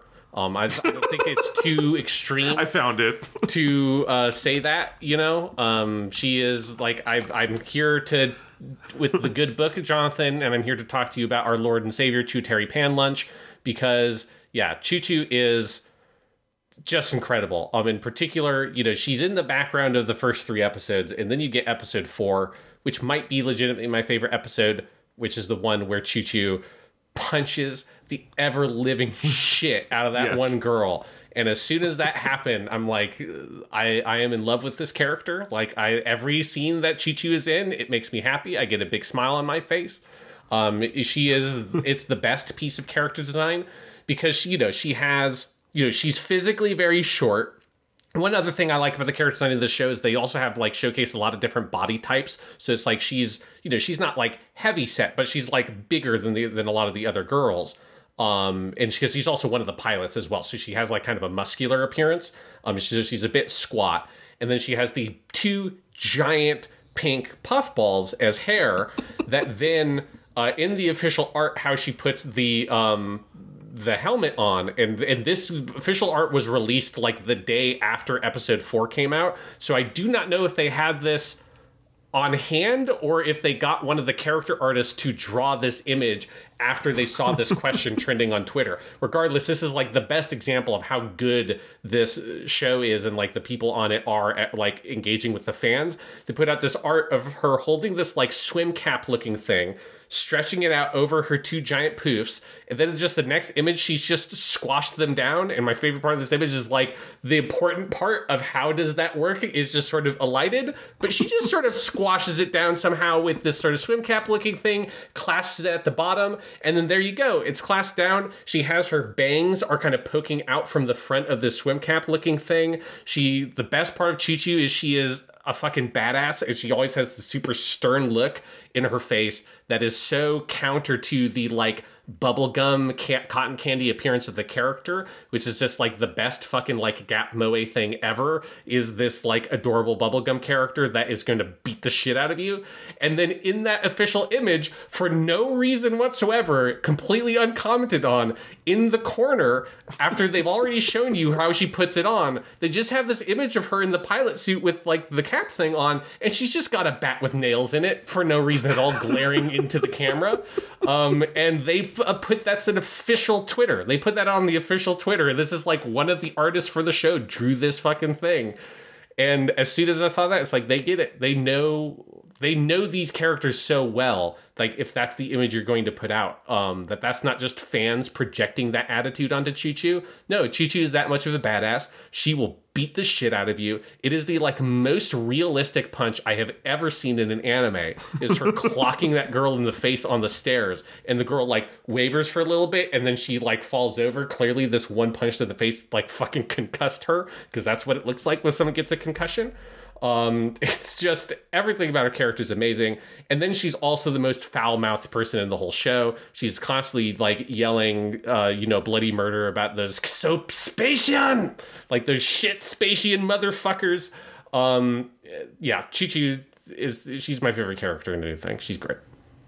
She's awesome. They damn well better use that bat in the actual show at some point. I want to see that actual image drawn. My hope is that this is like fucking layout art they did for an actual scene somewhere in like season 2, where she's walking around the ship with a bat with nails in it, and we find out she's had this the whole time. Oh my god, it's an amazing piece of art. Yeah, she's a wonderful character. Episode 4 is a standout for her, and that whole character introduction and her beating the shit out of that girl, it's great. She's so angry at all the Spatians. We also do get a nice little character development where she has this whole like, I don't know if it's like literally her family or it's like the group of people she lives with back on Earth, who are all like engineers, and like it almost seems like they've maybe like pooled their money to get her out into space to go to this academy, and like she's much softer talking to them, and like these are her actual people who she does not have to have a temper with. And I'm very excited for whenever we inevitably get to Earth, what that arc will be, where I assume we will go and meet all of Choo Choo's people, and that'll be a very fun set of episodes. Yeah, because Choo Choo's also ended up being like a more important character than I think I would have thought at first, because, I mean, for the first couple of episodes, the idea of Suletta being part of like the Earth dorm had never even like occurred to me, because she's not from Earth. And so that like twist that, oh, like these Earth characters that we've seen in the background for the first few episodes, they're not just like going to be random supporting characters. They're like, going to be part of the main recurring cast of the show. and that Choo-Choo is the only pilot other than now Suletta in the Earth dorm. So like, and you see that particularly becomes really important in the Shoddyk fight. And so that puts her in this like position of like a much higher level of importance in the overall show than I think I suspected when I first saw the character design or saw the first couple of episodes. I thought, oh, she's this cool character that will pop up a couple of times, but isn't going to be that important. But she's fairly central and pretty major, and like is set up to be a really important character as the show goes on as well. One other thing while I'm thinking about the character design, you have your main Choo-Choo appearance that we see with like either, you know, her pilot suit, and then she's also got like the big pink hoodie that's like too big on her and stuff. You also do get some stuff in the Earth dorm where you see all the girls in like their sort of loungewear, and Choo-Choo's is so good because she has these like overalls on, and then she's collected her two poofs into one giant poof and has like a big sleeping cap pulled over this one giant poof that's like 5 times the size of her own head. And it's like so good. And just it is one of my favorite parts of the show is how sharp the character design is, and like all the outfits the characters have and stuff like that, because it's true of all of the Earth dorm characters. They all look so unique. They all look so different. They're all different like shapes and sizes and skin colors and stuff and hairstyles. There's just such a range of characters represented that all stand out and have like a lot of personality to them. And it's so impressive to me because it's a big cast of characters.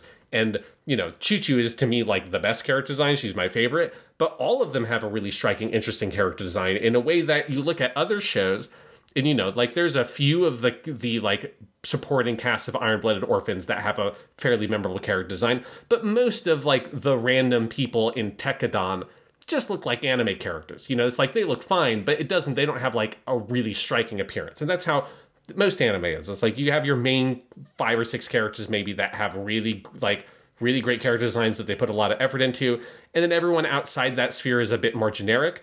Suisei no Majo or Witch from Mercury has no generic looking characters. Even like random girl that exists to be punched in the face by Choo-Choo, that character also looks cool and interesting and has a very distinct, memorable design. And you remember it because you never see her again, because presumably she has not fucking woken up since she got punched in the face by Choo-Choo. Yes. Maybe at some point there will be the Choo-Choo goes to prison arc and just becomes leader of the prison because, you know, she would do that, obviously. I'd love to watch an episode where Choo-Choo shanks someone in prison. Please. That is the quote from this episode, Sean. I would love to watch an episode where Choo-Choo shanks someone in prison. But it's very true. She's great. Another favorite Choo-Choo line I just have to say is when they do accept Suletta into their house. She has this just incredibly petty, hilarious line where she's like, all right, we're both first years, but I was here first, so you have to call me Senpai. Yes. That whole line is great. Then you have their actual Senpai, Nika Nanaura. Great name. This show definitely inherits the Tomino legacy of great fucking names. And Nika is a really interesting character because she's sort of your like warm, nice house mother almost kind of character there who kind of like takes care of everyone in the house and is the cool senpai character. But then also in the later episodes, you realize she is working with Shoddyk on something, and they have something over her, but she clearly does not feel good about it. She's a double agent, but she doesn't want to be. Yeah, she's the go-between between Shoddyk and this like terrorist cell on Earth that attacks in the last couple of episodes. Although she does not know that attack is going to happen because Shoddyk takes that call personally, and she's left to wait outside, so she does not know that's just going to go down. Which is a pretty dick move by Shoddyk because it almost gets her killed, and she you know, and that's one of the parts of the cliffhanger for episode 12 is that Nika is exposed to Martin, the leader of the Earth dorm, who saw her sending that signal or whatever. But Nika's a great character. It's that kind of character where you know that there's a lot more under that very gentle surface. And we haven't like seen that much of it. But you know that like there's a lot more going on with her. Yeah. This is an interesting character. She was voiced by Yume Miyamoto for the first 9 episodes. And Miyamoto is sick. We don't know, exactly what, but her agency put out a statement, is focusing on getting well. And Haruka Shiraishi has taken over the part since episode 10. Unclear if that'll be permanent for the rest of this show. I guess we'll see. They're both good performances. It's felt relatively seamless to me as a vocal replacement goes. Yeah, and actually, I think the thing that was interesting is that there's a couple of scenes in episode 9, which is the last one that Miyamoto voiced on, where her voice sounds really different, not in a way that it feels like they had secretly recast the role already, but in a way that felt like, oh, probably, whether it's COVID or whatever illness she has, it clearly had made it too difficult for her to play the character. So it sucks. Like, I hate to see that happen because it always feels really bad because, like, voice actors have to work so hard to get the roles that they get. But it's, if you can't do it, then you got to recast it. Yeah. So anyway, hope she gets better. But still love the character either way. Also has cool hair. She's a blue-haired girl. And then you have all the other fun characters in the dorm. I do like Martin and the other characters. That's where you've got some of your, basically you're only, normal dudes in the show who are not scheming and doing horrible things. It's just the boys taking commands from the girls at Earth House. And I like all of those guys. They're fun. Yes, yeah. With Martin is voiced by Inoki Junya, who's the main character also in Jujutsu Kaisen, which is funny to me. Yeah, it is a kind of small part for him. Yeah. He's fairly big at this point. Mm-hmm. But yeah, it is, apparently though, one of his key influences was Gurren Lagann. I just learned for the first time. That's fun. Well, there you go. Anyway, all right. So what else? Should we talk about the 3 main boys, though, we have at the university of Elan, Shadiq, and Guel? Yes, yeah. So we have our 3 kind of rival boys that we work through with our duels.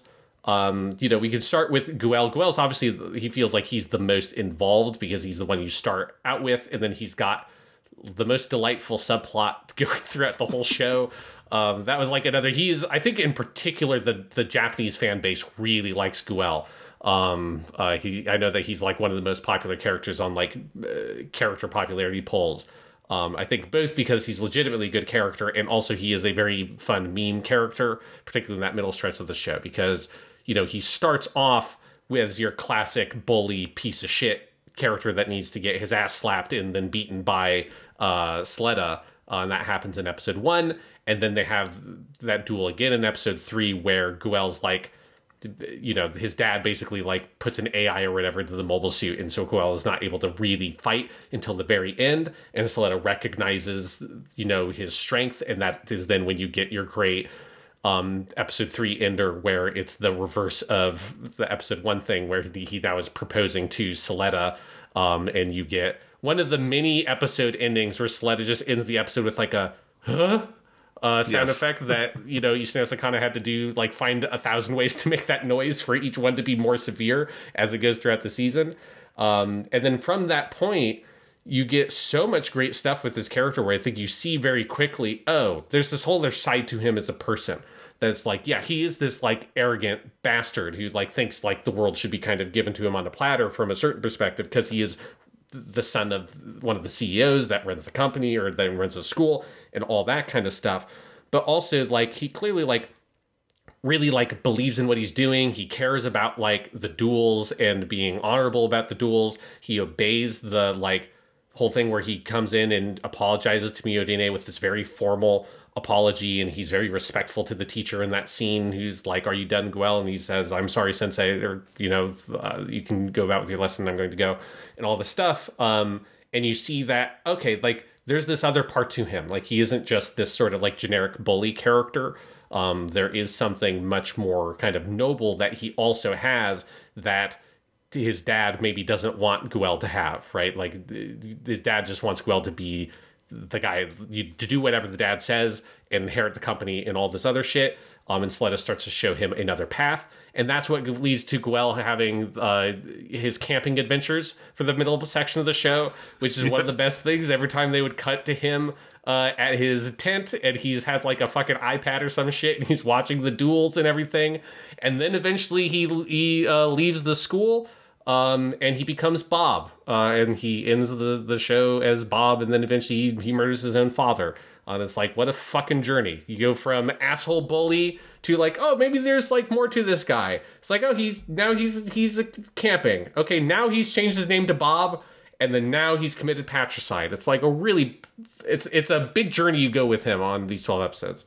It is amazing when you think about like how much plot this show is moving through to begin with, and then it does wind up having time for this entire subplot with Guel in the background, which is just this eternal humiliation of this character. Like, he just loses and loses and loses and loses and keeps falling and falling and falling until you think he can't fall anymore, and maybe this is going to be a little bit of a redemption arc for him in this final episode. And instead, what it is that he finally wins a fight, and it's killing his own dad in space. Like, this almost feels like if this were a different AU Gundam show and we didn't already have a Char clone, Guel would come back in season 2 with a mask and be our Char clone, right? Yeah. Like, terrible things have happened to him. There's another version where you could see him very much falling in the vein of, like, Jared Mesa in Zeta Gundam. And I don't think he's going to be any of those things. I'm really curious what he will be when we come back, because clearly they've devoted this much time to him. They have a plan. He will be a major figure in the future of this show. But like, what like side of morality will he fall on? What specific role will he play? Because those last couple episodes really threw a loop into any kind of. It could still be a redemption sort of arc in a sense, but boy, that is a Tomino style trauma that has been thrown his way in episode 12, like literally ripped out of the various Tomino shows. That's something that would happen in Victory Gundam, you know? He's going to come back to the ship with his dad's head in a helmet and go, "This was my dad." You know, it's intense. It's definitely the most Gundam moment in this show is him going like, "I don't want to die. I don't want to die. I haven't moved towards Sled and Mercury yet." Like, I think that like that line specifically feels like it's written in a Tomino style.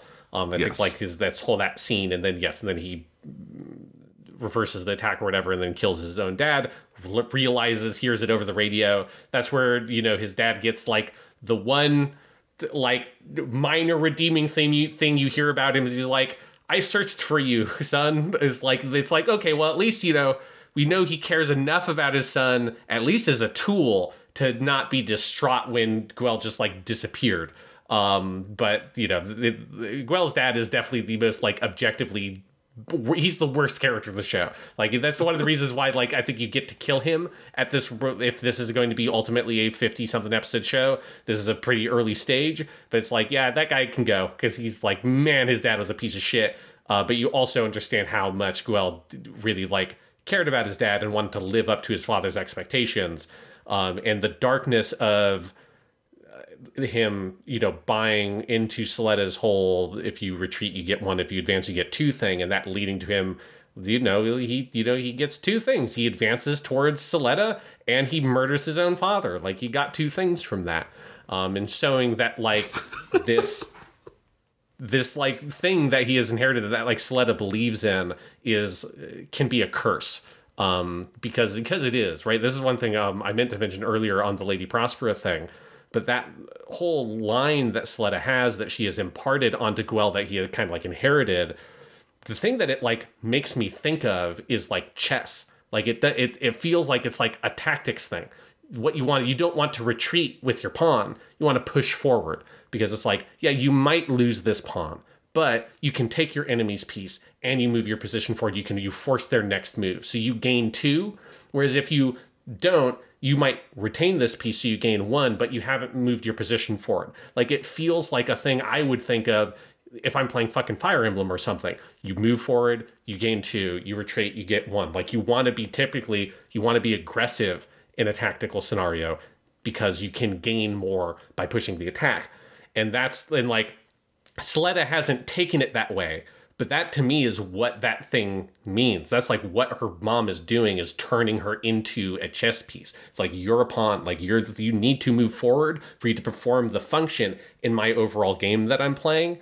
And that, you know, there might be ways in which that philosophy can be good for you, but also like, sometimes you need to back off. Like, sometimes you need to retreat. If the only thing you do is push forward, like, you're not only going to gain things, you're going to lose things too. And that's what you see with Guel, and that kind of sets up also then this kind of darker version you see with Sletta as well, where she has bought into that phrase so much that she doesn't see the price that she's paying by killing that guy in the way she does.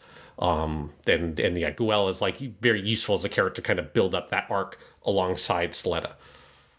I was playing Fire Emblem this morning, and there was a part I was having all this trouble at because I was only trying to push forward, and it wasn't until I retreated and regrouped that I won the match.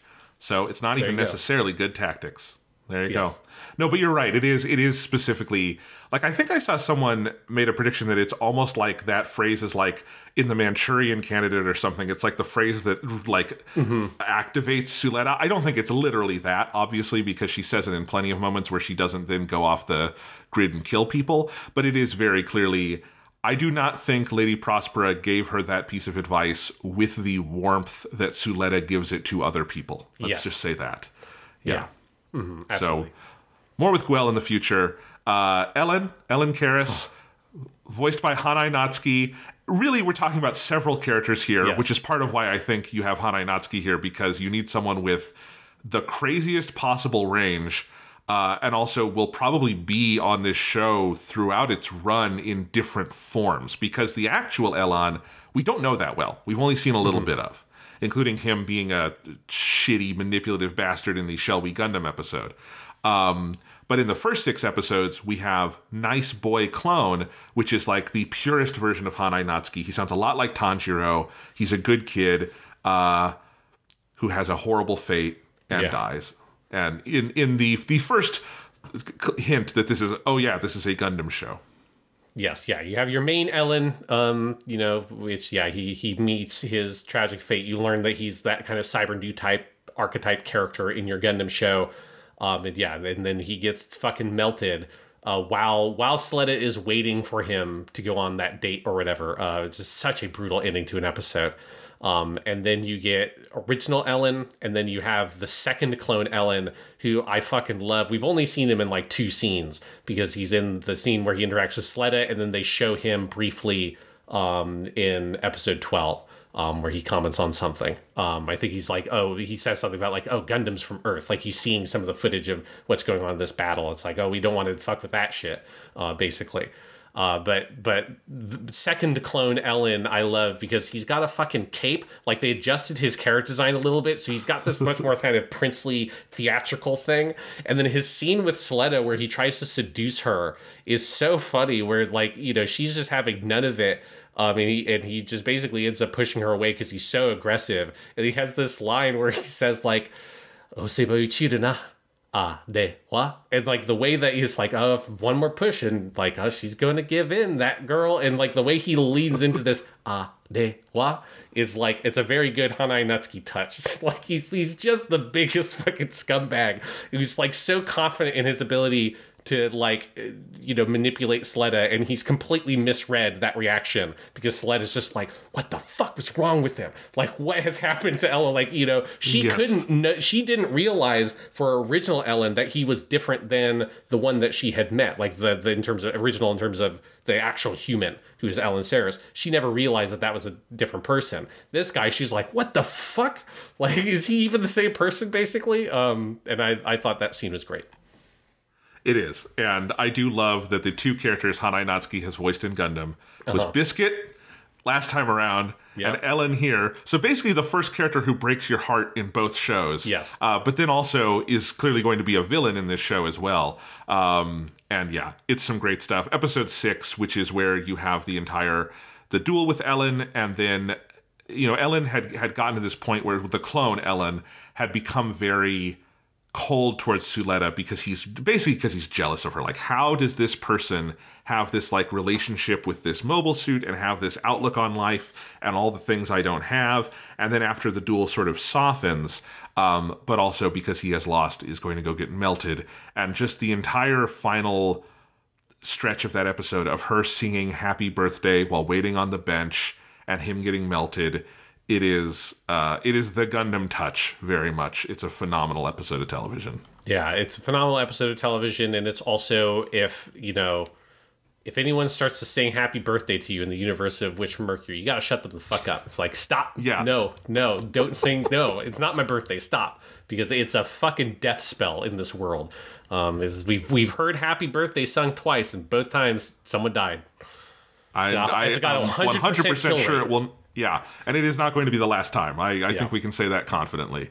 So there you go. And then finally we have Shadiq Zanelli, another great name, who very clearly to me is a piece of shit from the moment you meet him. He's just handsome and put together enough that not everyone else has realized it. And over the course of the season, we realize, oh yeah, that dude's a bastard. Yeah, and he definitely feels like he's the one who is set up to be a ongoing antagonist character into the future more directly. Like Ellen and like that whole the Pale Technologies, that side of it feels like this kind of third party that's probably going to like fuck around. For me, Guel is like, I think he's like this sort of like wandering samurai character or something. It feels like he's what he's going to turn into, where he's going to like his allegiances might sort of float around, but ultimately he'll be a sympathetic or somewhat heroic character. Whereas like Shadiq feels like he's going deeper into the darkness, not really like thinking that he knows everything about the world is like so what like the impression you get. But that probably there's a lot about the dynamics of what's going on here that he doesn't really understand. And we kind of talked about this a little bit earlier, but he's got a very interesting relationship with Miodine where, he clearly like he actually cares about her, because Shadiq's whole thing is that he is adopted into the Zanelli family. So he was an orphan or something, and was adopted into this family. And so he is an outsider in the way that like Miodine is an outsider, not because she's obviously not an outsider. This is that her father runs the whole fucking conglomerate, but like nobody really thinks about her or cares about her. She's just like a tool or a trophy to be given around. And so Shadiq sees some sort of like simpatico there with her, but doesn't really understand how to push that relationship forward. And so he like ruins it. And then you have that great episode 9 title, If I Could Take One More Step Toward You, Ippo Kimi ni Fumi Dase Tanara. Like if I could have just taken one more step, like what could have been different, and then the relationship gets cut off. It's really, and then he just goes like full villain, right? Because then right after that he's plotting to like assassinate her fucking father. So he's clearly pretty quickly given up on whatever that relationship could have been to him. Yes. And, I always suspected from the very beginning that this dude had more going on there that would be bad. But I think the jump from what is in that arc, as you're talking about, where it's that if I could take one more step towards you, all of that stuff, to what you get in the finale, where he is planning an assassination and dealing with fucking space terrorists and all this stuff. That's quite the leap. That is more than I was expecting, and I think you're right. He will clearly be one of the major villains who will probably die at or near the finale of this show in a battle with Suletta. Mm-hmm. Yeah, like that's definitely what it feels like. Because I'm also very interested to see like more with his dad, because that is the one that like we haven't seen much of. I guess we haven't seen Ellen's dad, but we've seen a lot of like the 3 women or whatever that run the Pale Corporation that like are that kind of CEO role. And we saw a lot of Guel's dad, including his death. But like Shadiq's dad, who's the guy who like really just hates the Gundams, we haven't seen that much of that deal. And I'm really curious to see more about that dynamic, because Shadiq is obviously like betraying his father and completely going behind his back in pursuing this whole thing and trying to get the Gundams. Like he's trying to like, he wants to get the Ariel, he wants to own the Gundam Corporation and all that, and he's also working with an Earth terrorist cell that has 2 Gundams and 2 quote-unquote witches piloting those Gundams. So it's like he is clearly like really deep into this shit, but I think you get the sense that he doesn't actually know the reality of what he's messing with. Yeah, I think that's probably correct. What other characters do you want to talk about from this first season? Anyone we missed?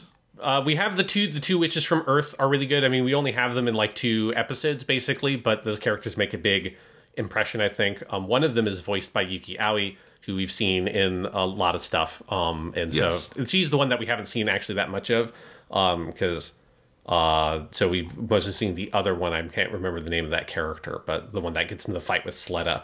But it is fun to get your like, there is like a world of child soldiers out there that their lives are not dueling at your fancy school and going on dates or all that shit. Like, these are the girls who grew up in the Gundam shows that we know, right? It's one of the things I like about Witch from Mercury is I think it's easy to imagine other Gundam shows like a Zeta Gundam or Gundam Wing or whatever, where, or like Double Gundam and all that kind of stuff, where you get the show set in that world where your point of view for most of it is sheltered and removed from the larger conflict that's happening, but that larger conflict is out there.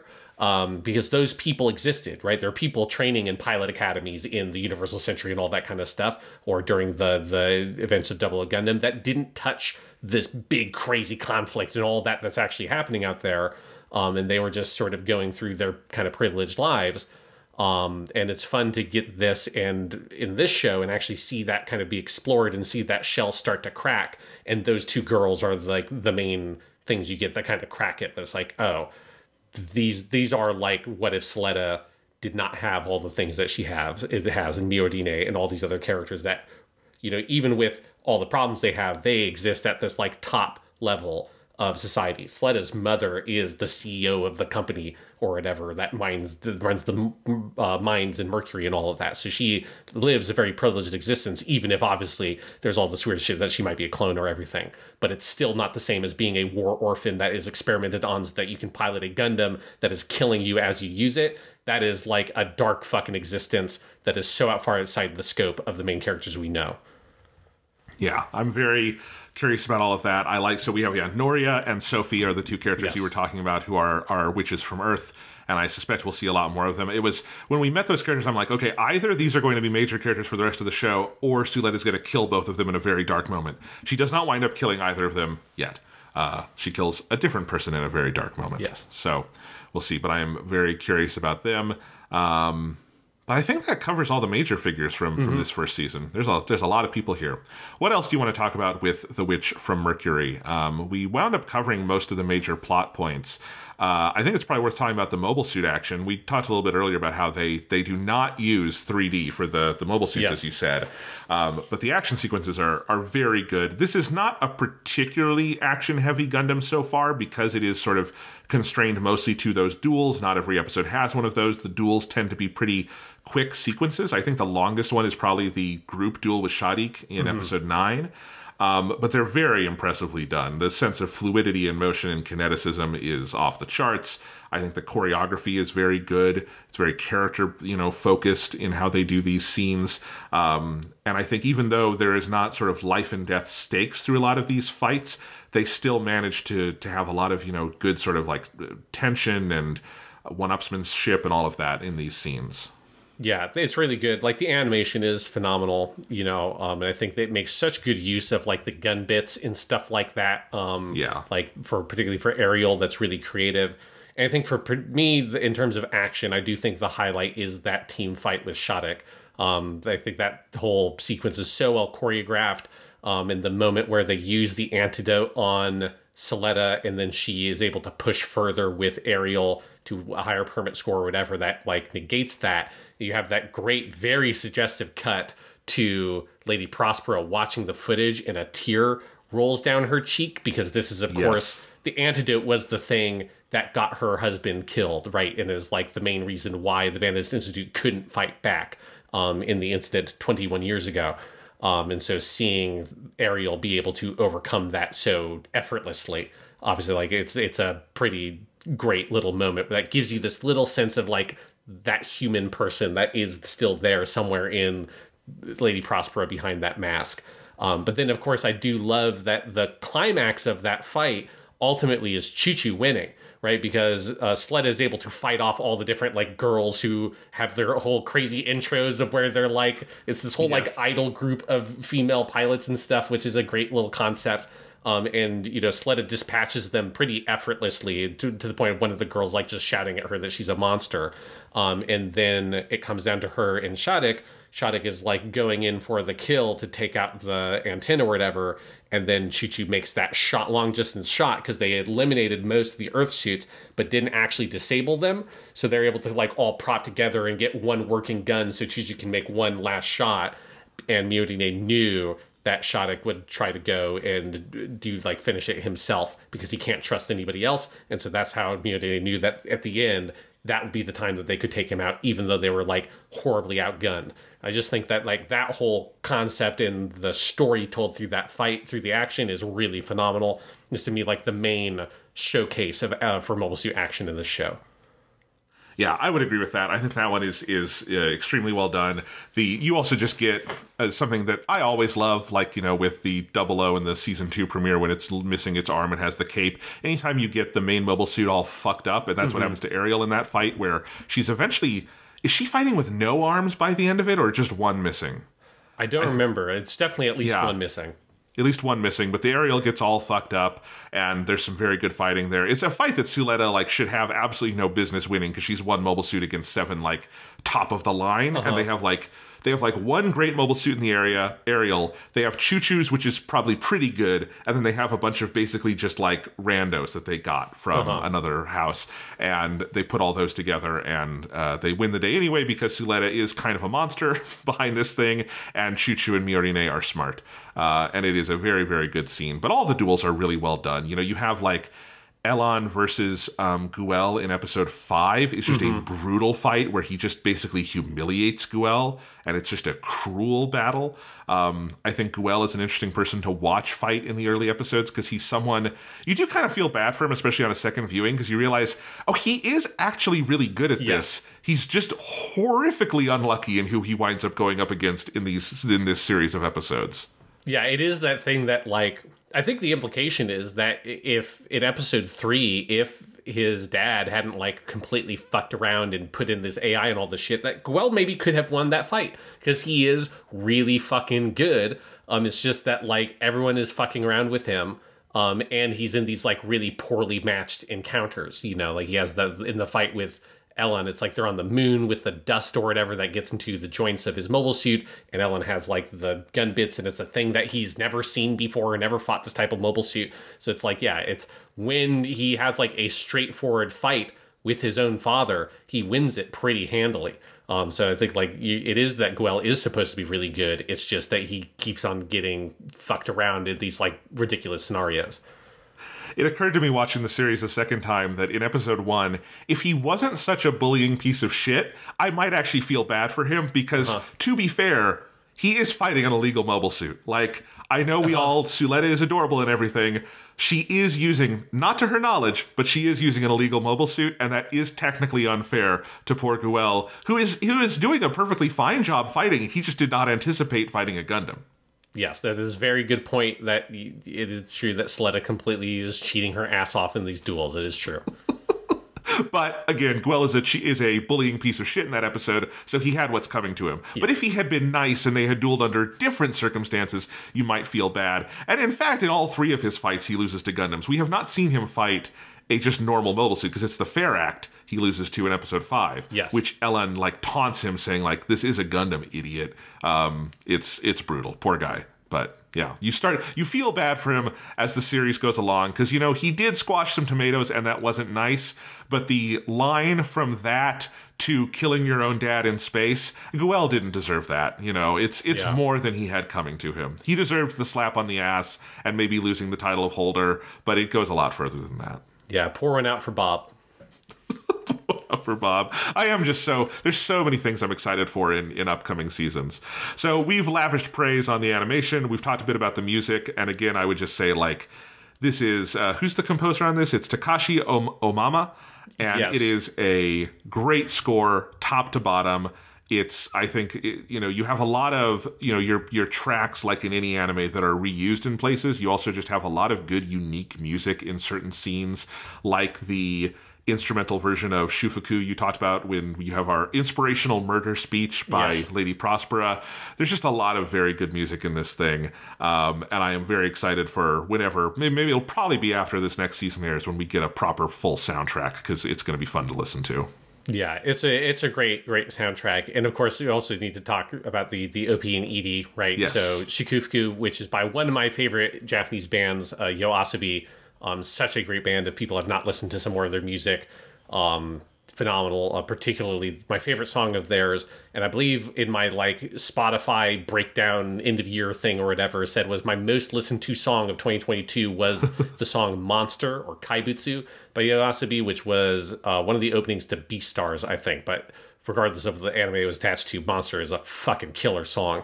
But yeah, Shikufuku, great opening. Like one I was like very happy. That was like one of the fun things about watching it every week was like, you know, having that like week break between seeing the OPs meant that like I was very excited to like sit down and listen to and watch the full 90-second OP every single time, not looking at my phone or whatever.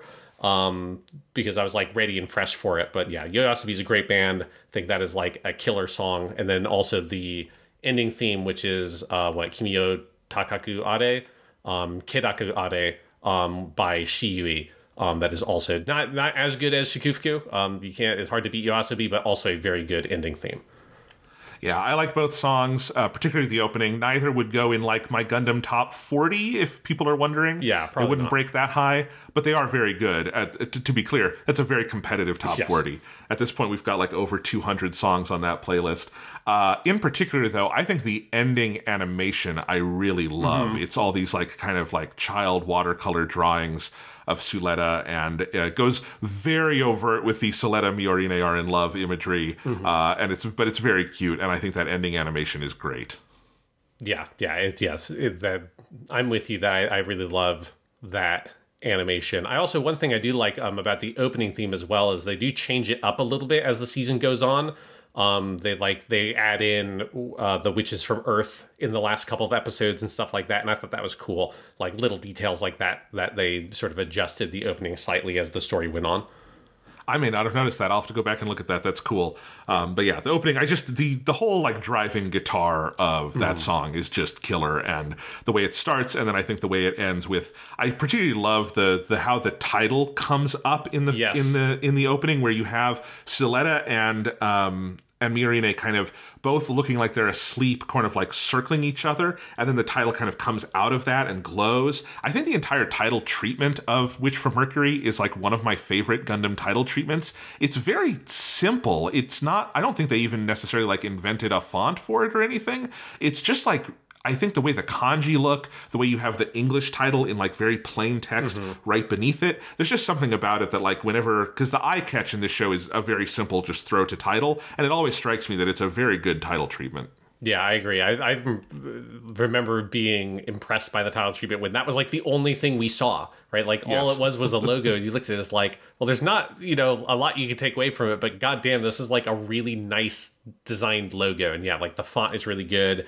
The kanji are really well like depicted in how spatially they're laid out on the image. It's a good title. Well, because I mean, those are some, they're all very common kanji that you'll know if you know even a few. And it's just, there's something about the way they're like drawn with these like very kind of flowing lines that kind of feels magical to me or something. Like there is this like, that's what it like projects that idea of, the majo, or the maho, the actual like witch idea. Yes. There's something about that I really like. So anyway, it's very cool. I also just, the word suisei is always great. It's basically water star. It's cool.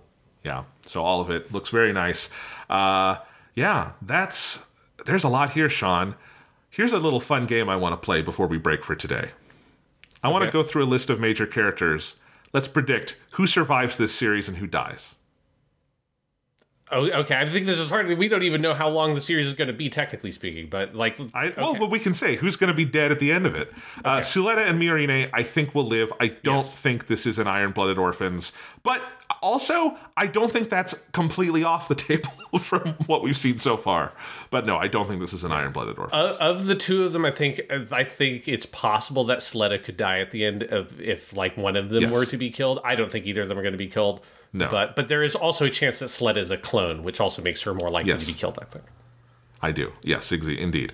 Guel, he's dead. He will die at the end. Yeah, I think he's almost... I feel bad, Bob. It's like, you're a good kid. But I think his number... I don't know. I think it'll be a while, but I think he's going to die. I think he survives to the last core, whenever that is, but I do think he dies. Elan has a lot of different forms. I think all of them will be dead at the end. I think there will be one Ellen that will survive. I think that's, I think that's how either it will be the original, which I think would be interesting in and of itself, or there might be like an Ellen yet seen that will be an Ellen that survives the fray. Yeah. Shadik is obviously going to die, but I think he survives close to the end. Yeah, I think, I think he's going to be a deep in. He gets taken out. Yeah. Nika, Nanaura. She's probably going to die, isn't she? She's going to die. I think she's going to die. There's going to be an arc where we learn about her betrayal, and she feels bad, and in trying to make up for it, she sacrifices herself for the group. That might be like a core 3 kind of thing that we get. But she's dead. Yeah, she's almost certainly dead. But oh god, I don't want to think about it. Choo Choo. No. Just no. It's not going to happen. No, like it'll be like a mobile suit fight, and then like her mobile suit will get disabled, and it seems like she's about to die, and then she kicks the fucking hatch off, jumps out, and just punches the other mobile suit, and it just explodes like in One Punch Man. That's what's gonna happen. Or maybe that's where we finally get the bat. We see she's got a slot in her cockpit. She takes the bat, kicks the door open, and goes out with the bat. Oh my god! Yeah, and it's like the thing you sometimes get in Gundam fights where she finds the hatch on the other mobile suit and pulls the lever to pull the cockpit out, and then she just gets in there and fucking beats the other pilot to death with a fucking spiked bat. Yeah. Yes, that's what's gonna happen. All right. Lauda Neal, who is the other boy at Jeturk House, who is constantly having to deliver the bad news to Guel. Yeah, the younger brother, who mysteriously has a different last name, which was a detail I noticed on second watch. I think there's a decent chance that he survives. I think he'll be I think he's going to be a villainous character overall. But I think he's going to survive because Guel is going to die. That's my guess. Yeah. Okay. My prediction is he will die, but I can see your side of it too. Martin Upmont. It's hard to call. I think there's a good chance that he gets killed. I think there's a good chance that he survives. I think there's a good chance that he ends up getting kind of shuffled out of the show while he is still alive. I think that's true. Where everything becomes too much for him to handle, and eventually the show is going to go pretty far away, I think, from the school setting. I think there's a chance that if Martin lives the show, it'll be because he doesn't keep going with them at a certain point. What about Nuno Kargan, who is the guy who's got the beanie on all the time while also wearing a hoodie under his uniform? He's more of the bad boy of the group. I feel like maybe he becomes a mobile suit pilot and eats it at some point. I think he might die. Yeah, I wouldn't be surprised. Ojalo Gable, who is the black boy in the group. I think there's a chance where there will be an episode where a lot of the it would be a scene where 3 or 4 of the Earth kids get killed in one go. I think if you do something like that, he would die in that scene. Yeah, that's true. Lilik, who is the girl who helps them out and is constantly under pressure from Mirine. She lives, I think. That would be really mean to kill her. Too dark. She has to live for her boyfriend harem that she secretly has. Yes. All right, now we're running into characters who I do not remember, the minor characters from Earth House. So let's go to other ones. Let's see. Some of these I don't know. Delling Rembrandt. Oh, he's dead. He's dead. Yeah, he's so dead. Yeah. He could wind up being a better person. He could wind up being a worse person, but he will be dead at the end of this show. Yes. Yeah. Sarius Zanelli, Shadik's dad. Oh, he's super dead. Yeah. Super dead. I think Shadik might kill him. Is already dead. Never mind. Yeah. No, you're right. Let's see. Belmeria Winston. No, she already died. No, she didn't. She's still there. No. She's the girl from the Pale Institute. She'll die. But she might also have a similar arc as a Nina, I think, because she clearly does not feel great about what she's doing at Pale House. So she might be dead. But all the Pale House people will die, I'm sure. Lady Prospera. Yeah, I think it's hard to imagine that she doesn't get killed. I mean, she's so... Yes.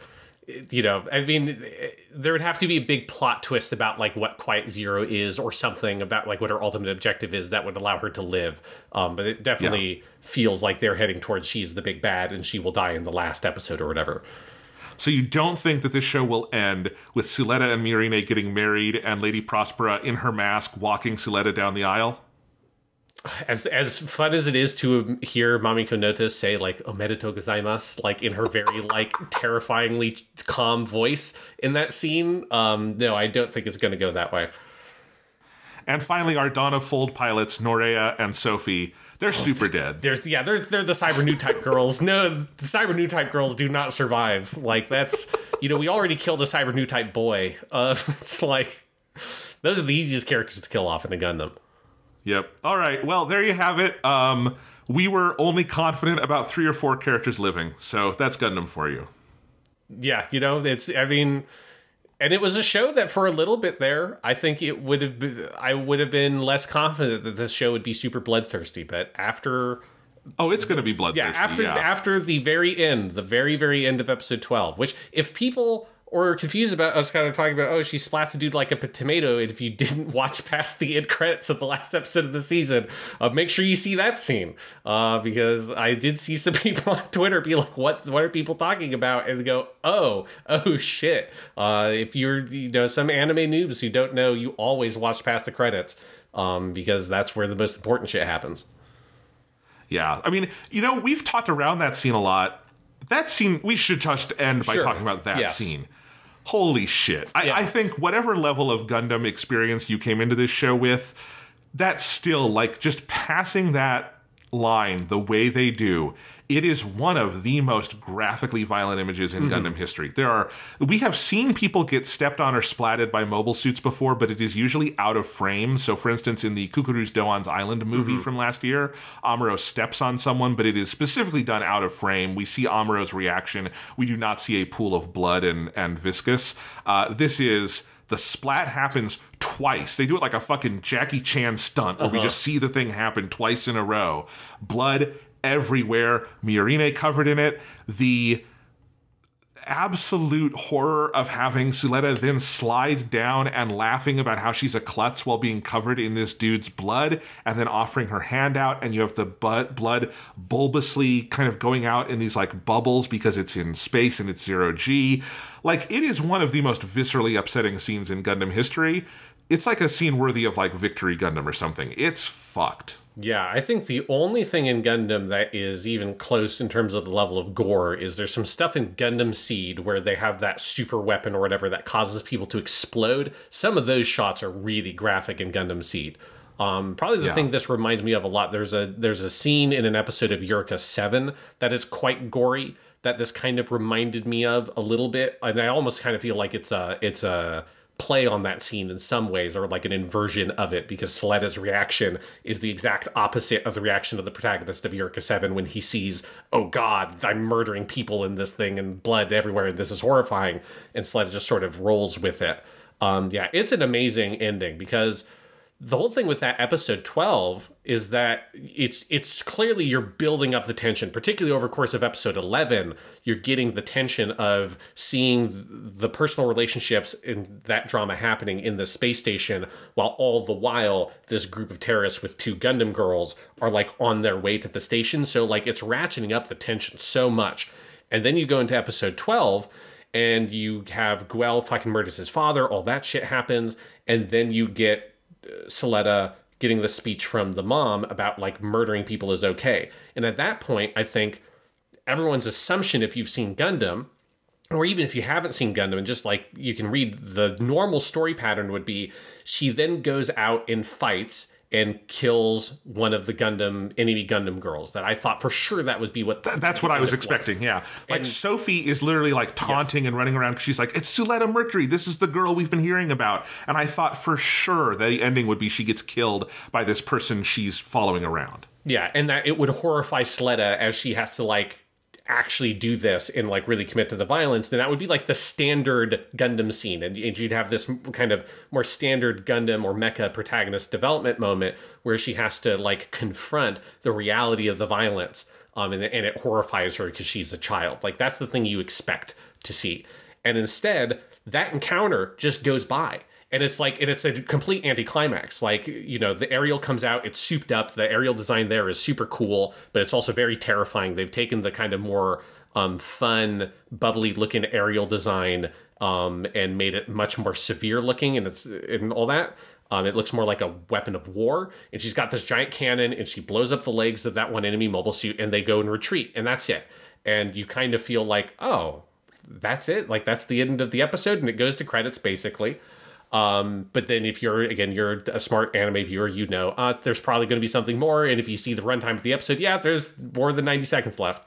And it comes back up from the ending, and so that, the payoff being there, where it's like, after all that shit's done, Suletta comes in, she sees Miorodine as being threatened, and then she just splats this dude in this comical fashion. Like Ishino Sekana's line read, where she goes, Yamena sai, and she like says it like, hey, stop that, you idiot. Like, basically, like, come on, what you doing? And she just splats this dude like a tomato. It is like legitimately like upsetting. Like, it's like it hits you in the stomach, I think, just seeing that, because you're so not expecting it. You're kind of lost it a little bit from the anticlimax of the scene that came before, and then getting confronted with that, and Suletta, it's so far from your expectation, expecting Suletta to be horrified by the violence she does. Instead, she just doesn't care about the violence. She's just like, hey, come on, let's go. And, you know, one of the things that's compelling about the scene is that it's hard to blame Suletta for killing that guy, because that guy was going to murder Miorodine. So it's like, her using lethal violence against that guy, I don't think is like morally a big deal. Like, I don't think it's hard to make a strong ethical argument that what Suletta did was like really wrong to kill this guy when he was about to murder her best friend and her best friend's father. But the way that she does it and her reaction afterwards is so unsettling that is what pushes Miorodine to use the word murderer, hitogoroshi, to describe Suletta. That's like, you murdered somebody, and you're somehow able to smile about it. What a dark, upsetting way to leave the story, but like a perfect way that I think really and elegantly subverts the expectations of the audience and what you kind of expect to have happened based on that buildup. It's a twist, but it's the kind of twist that, like, you do not see it coming in that way.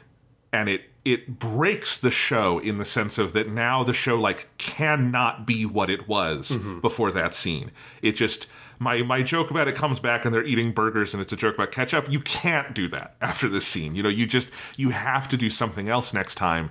But it doesn't break the show in the sense that it broke the rules of the show. I think when you look at it, it makes total sense, and that's what's kind of scary about it. And but it does leave me like, I'm so curious what is the next scene? What is the next episode when you have crossed this boundary that firmly and dropped the mic that hard? Because the show can never be exactly what it was before. Yeah.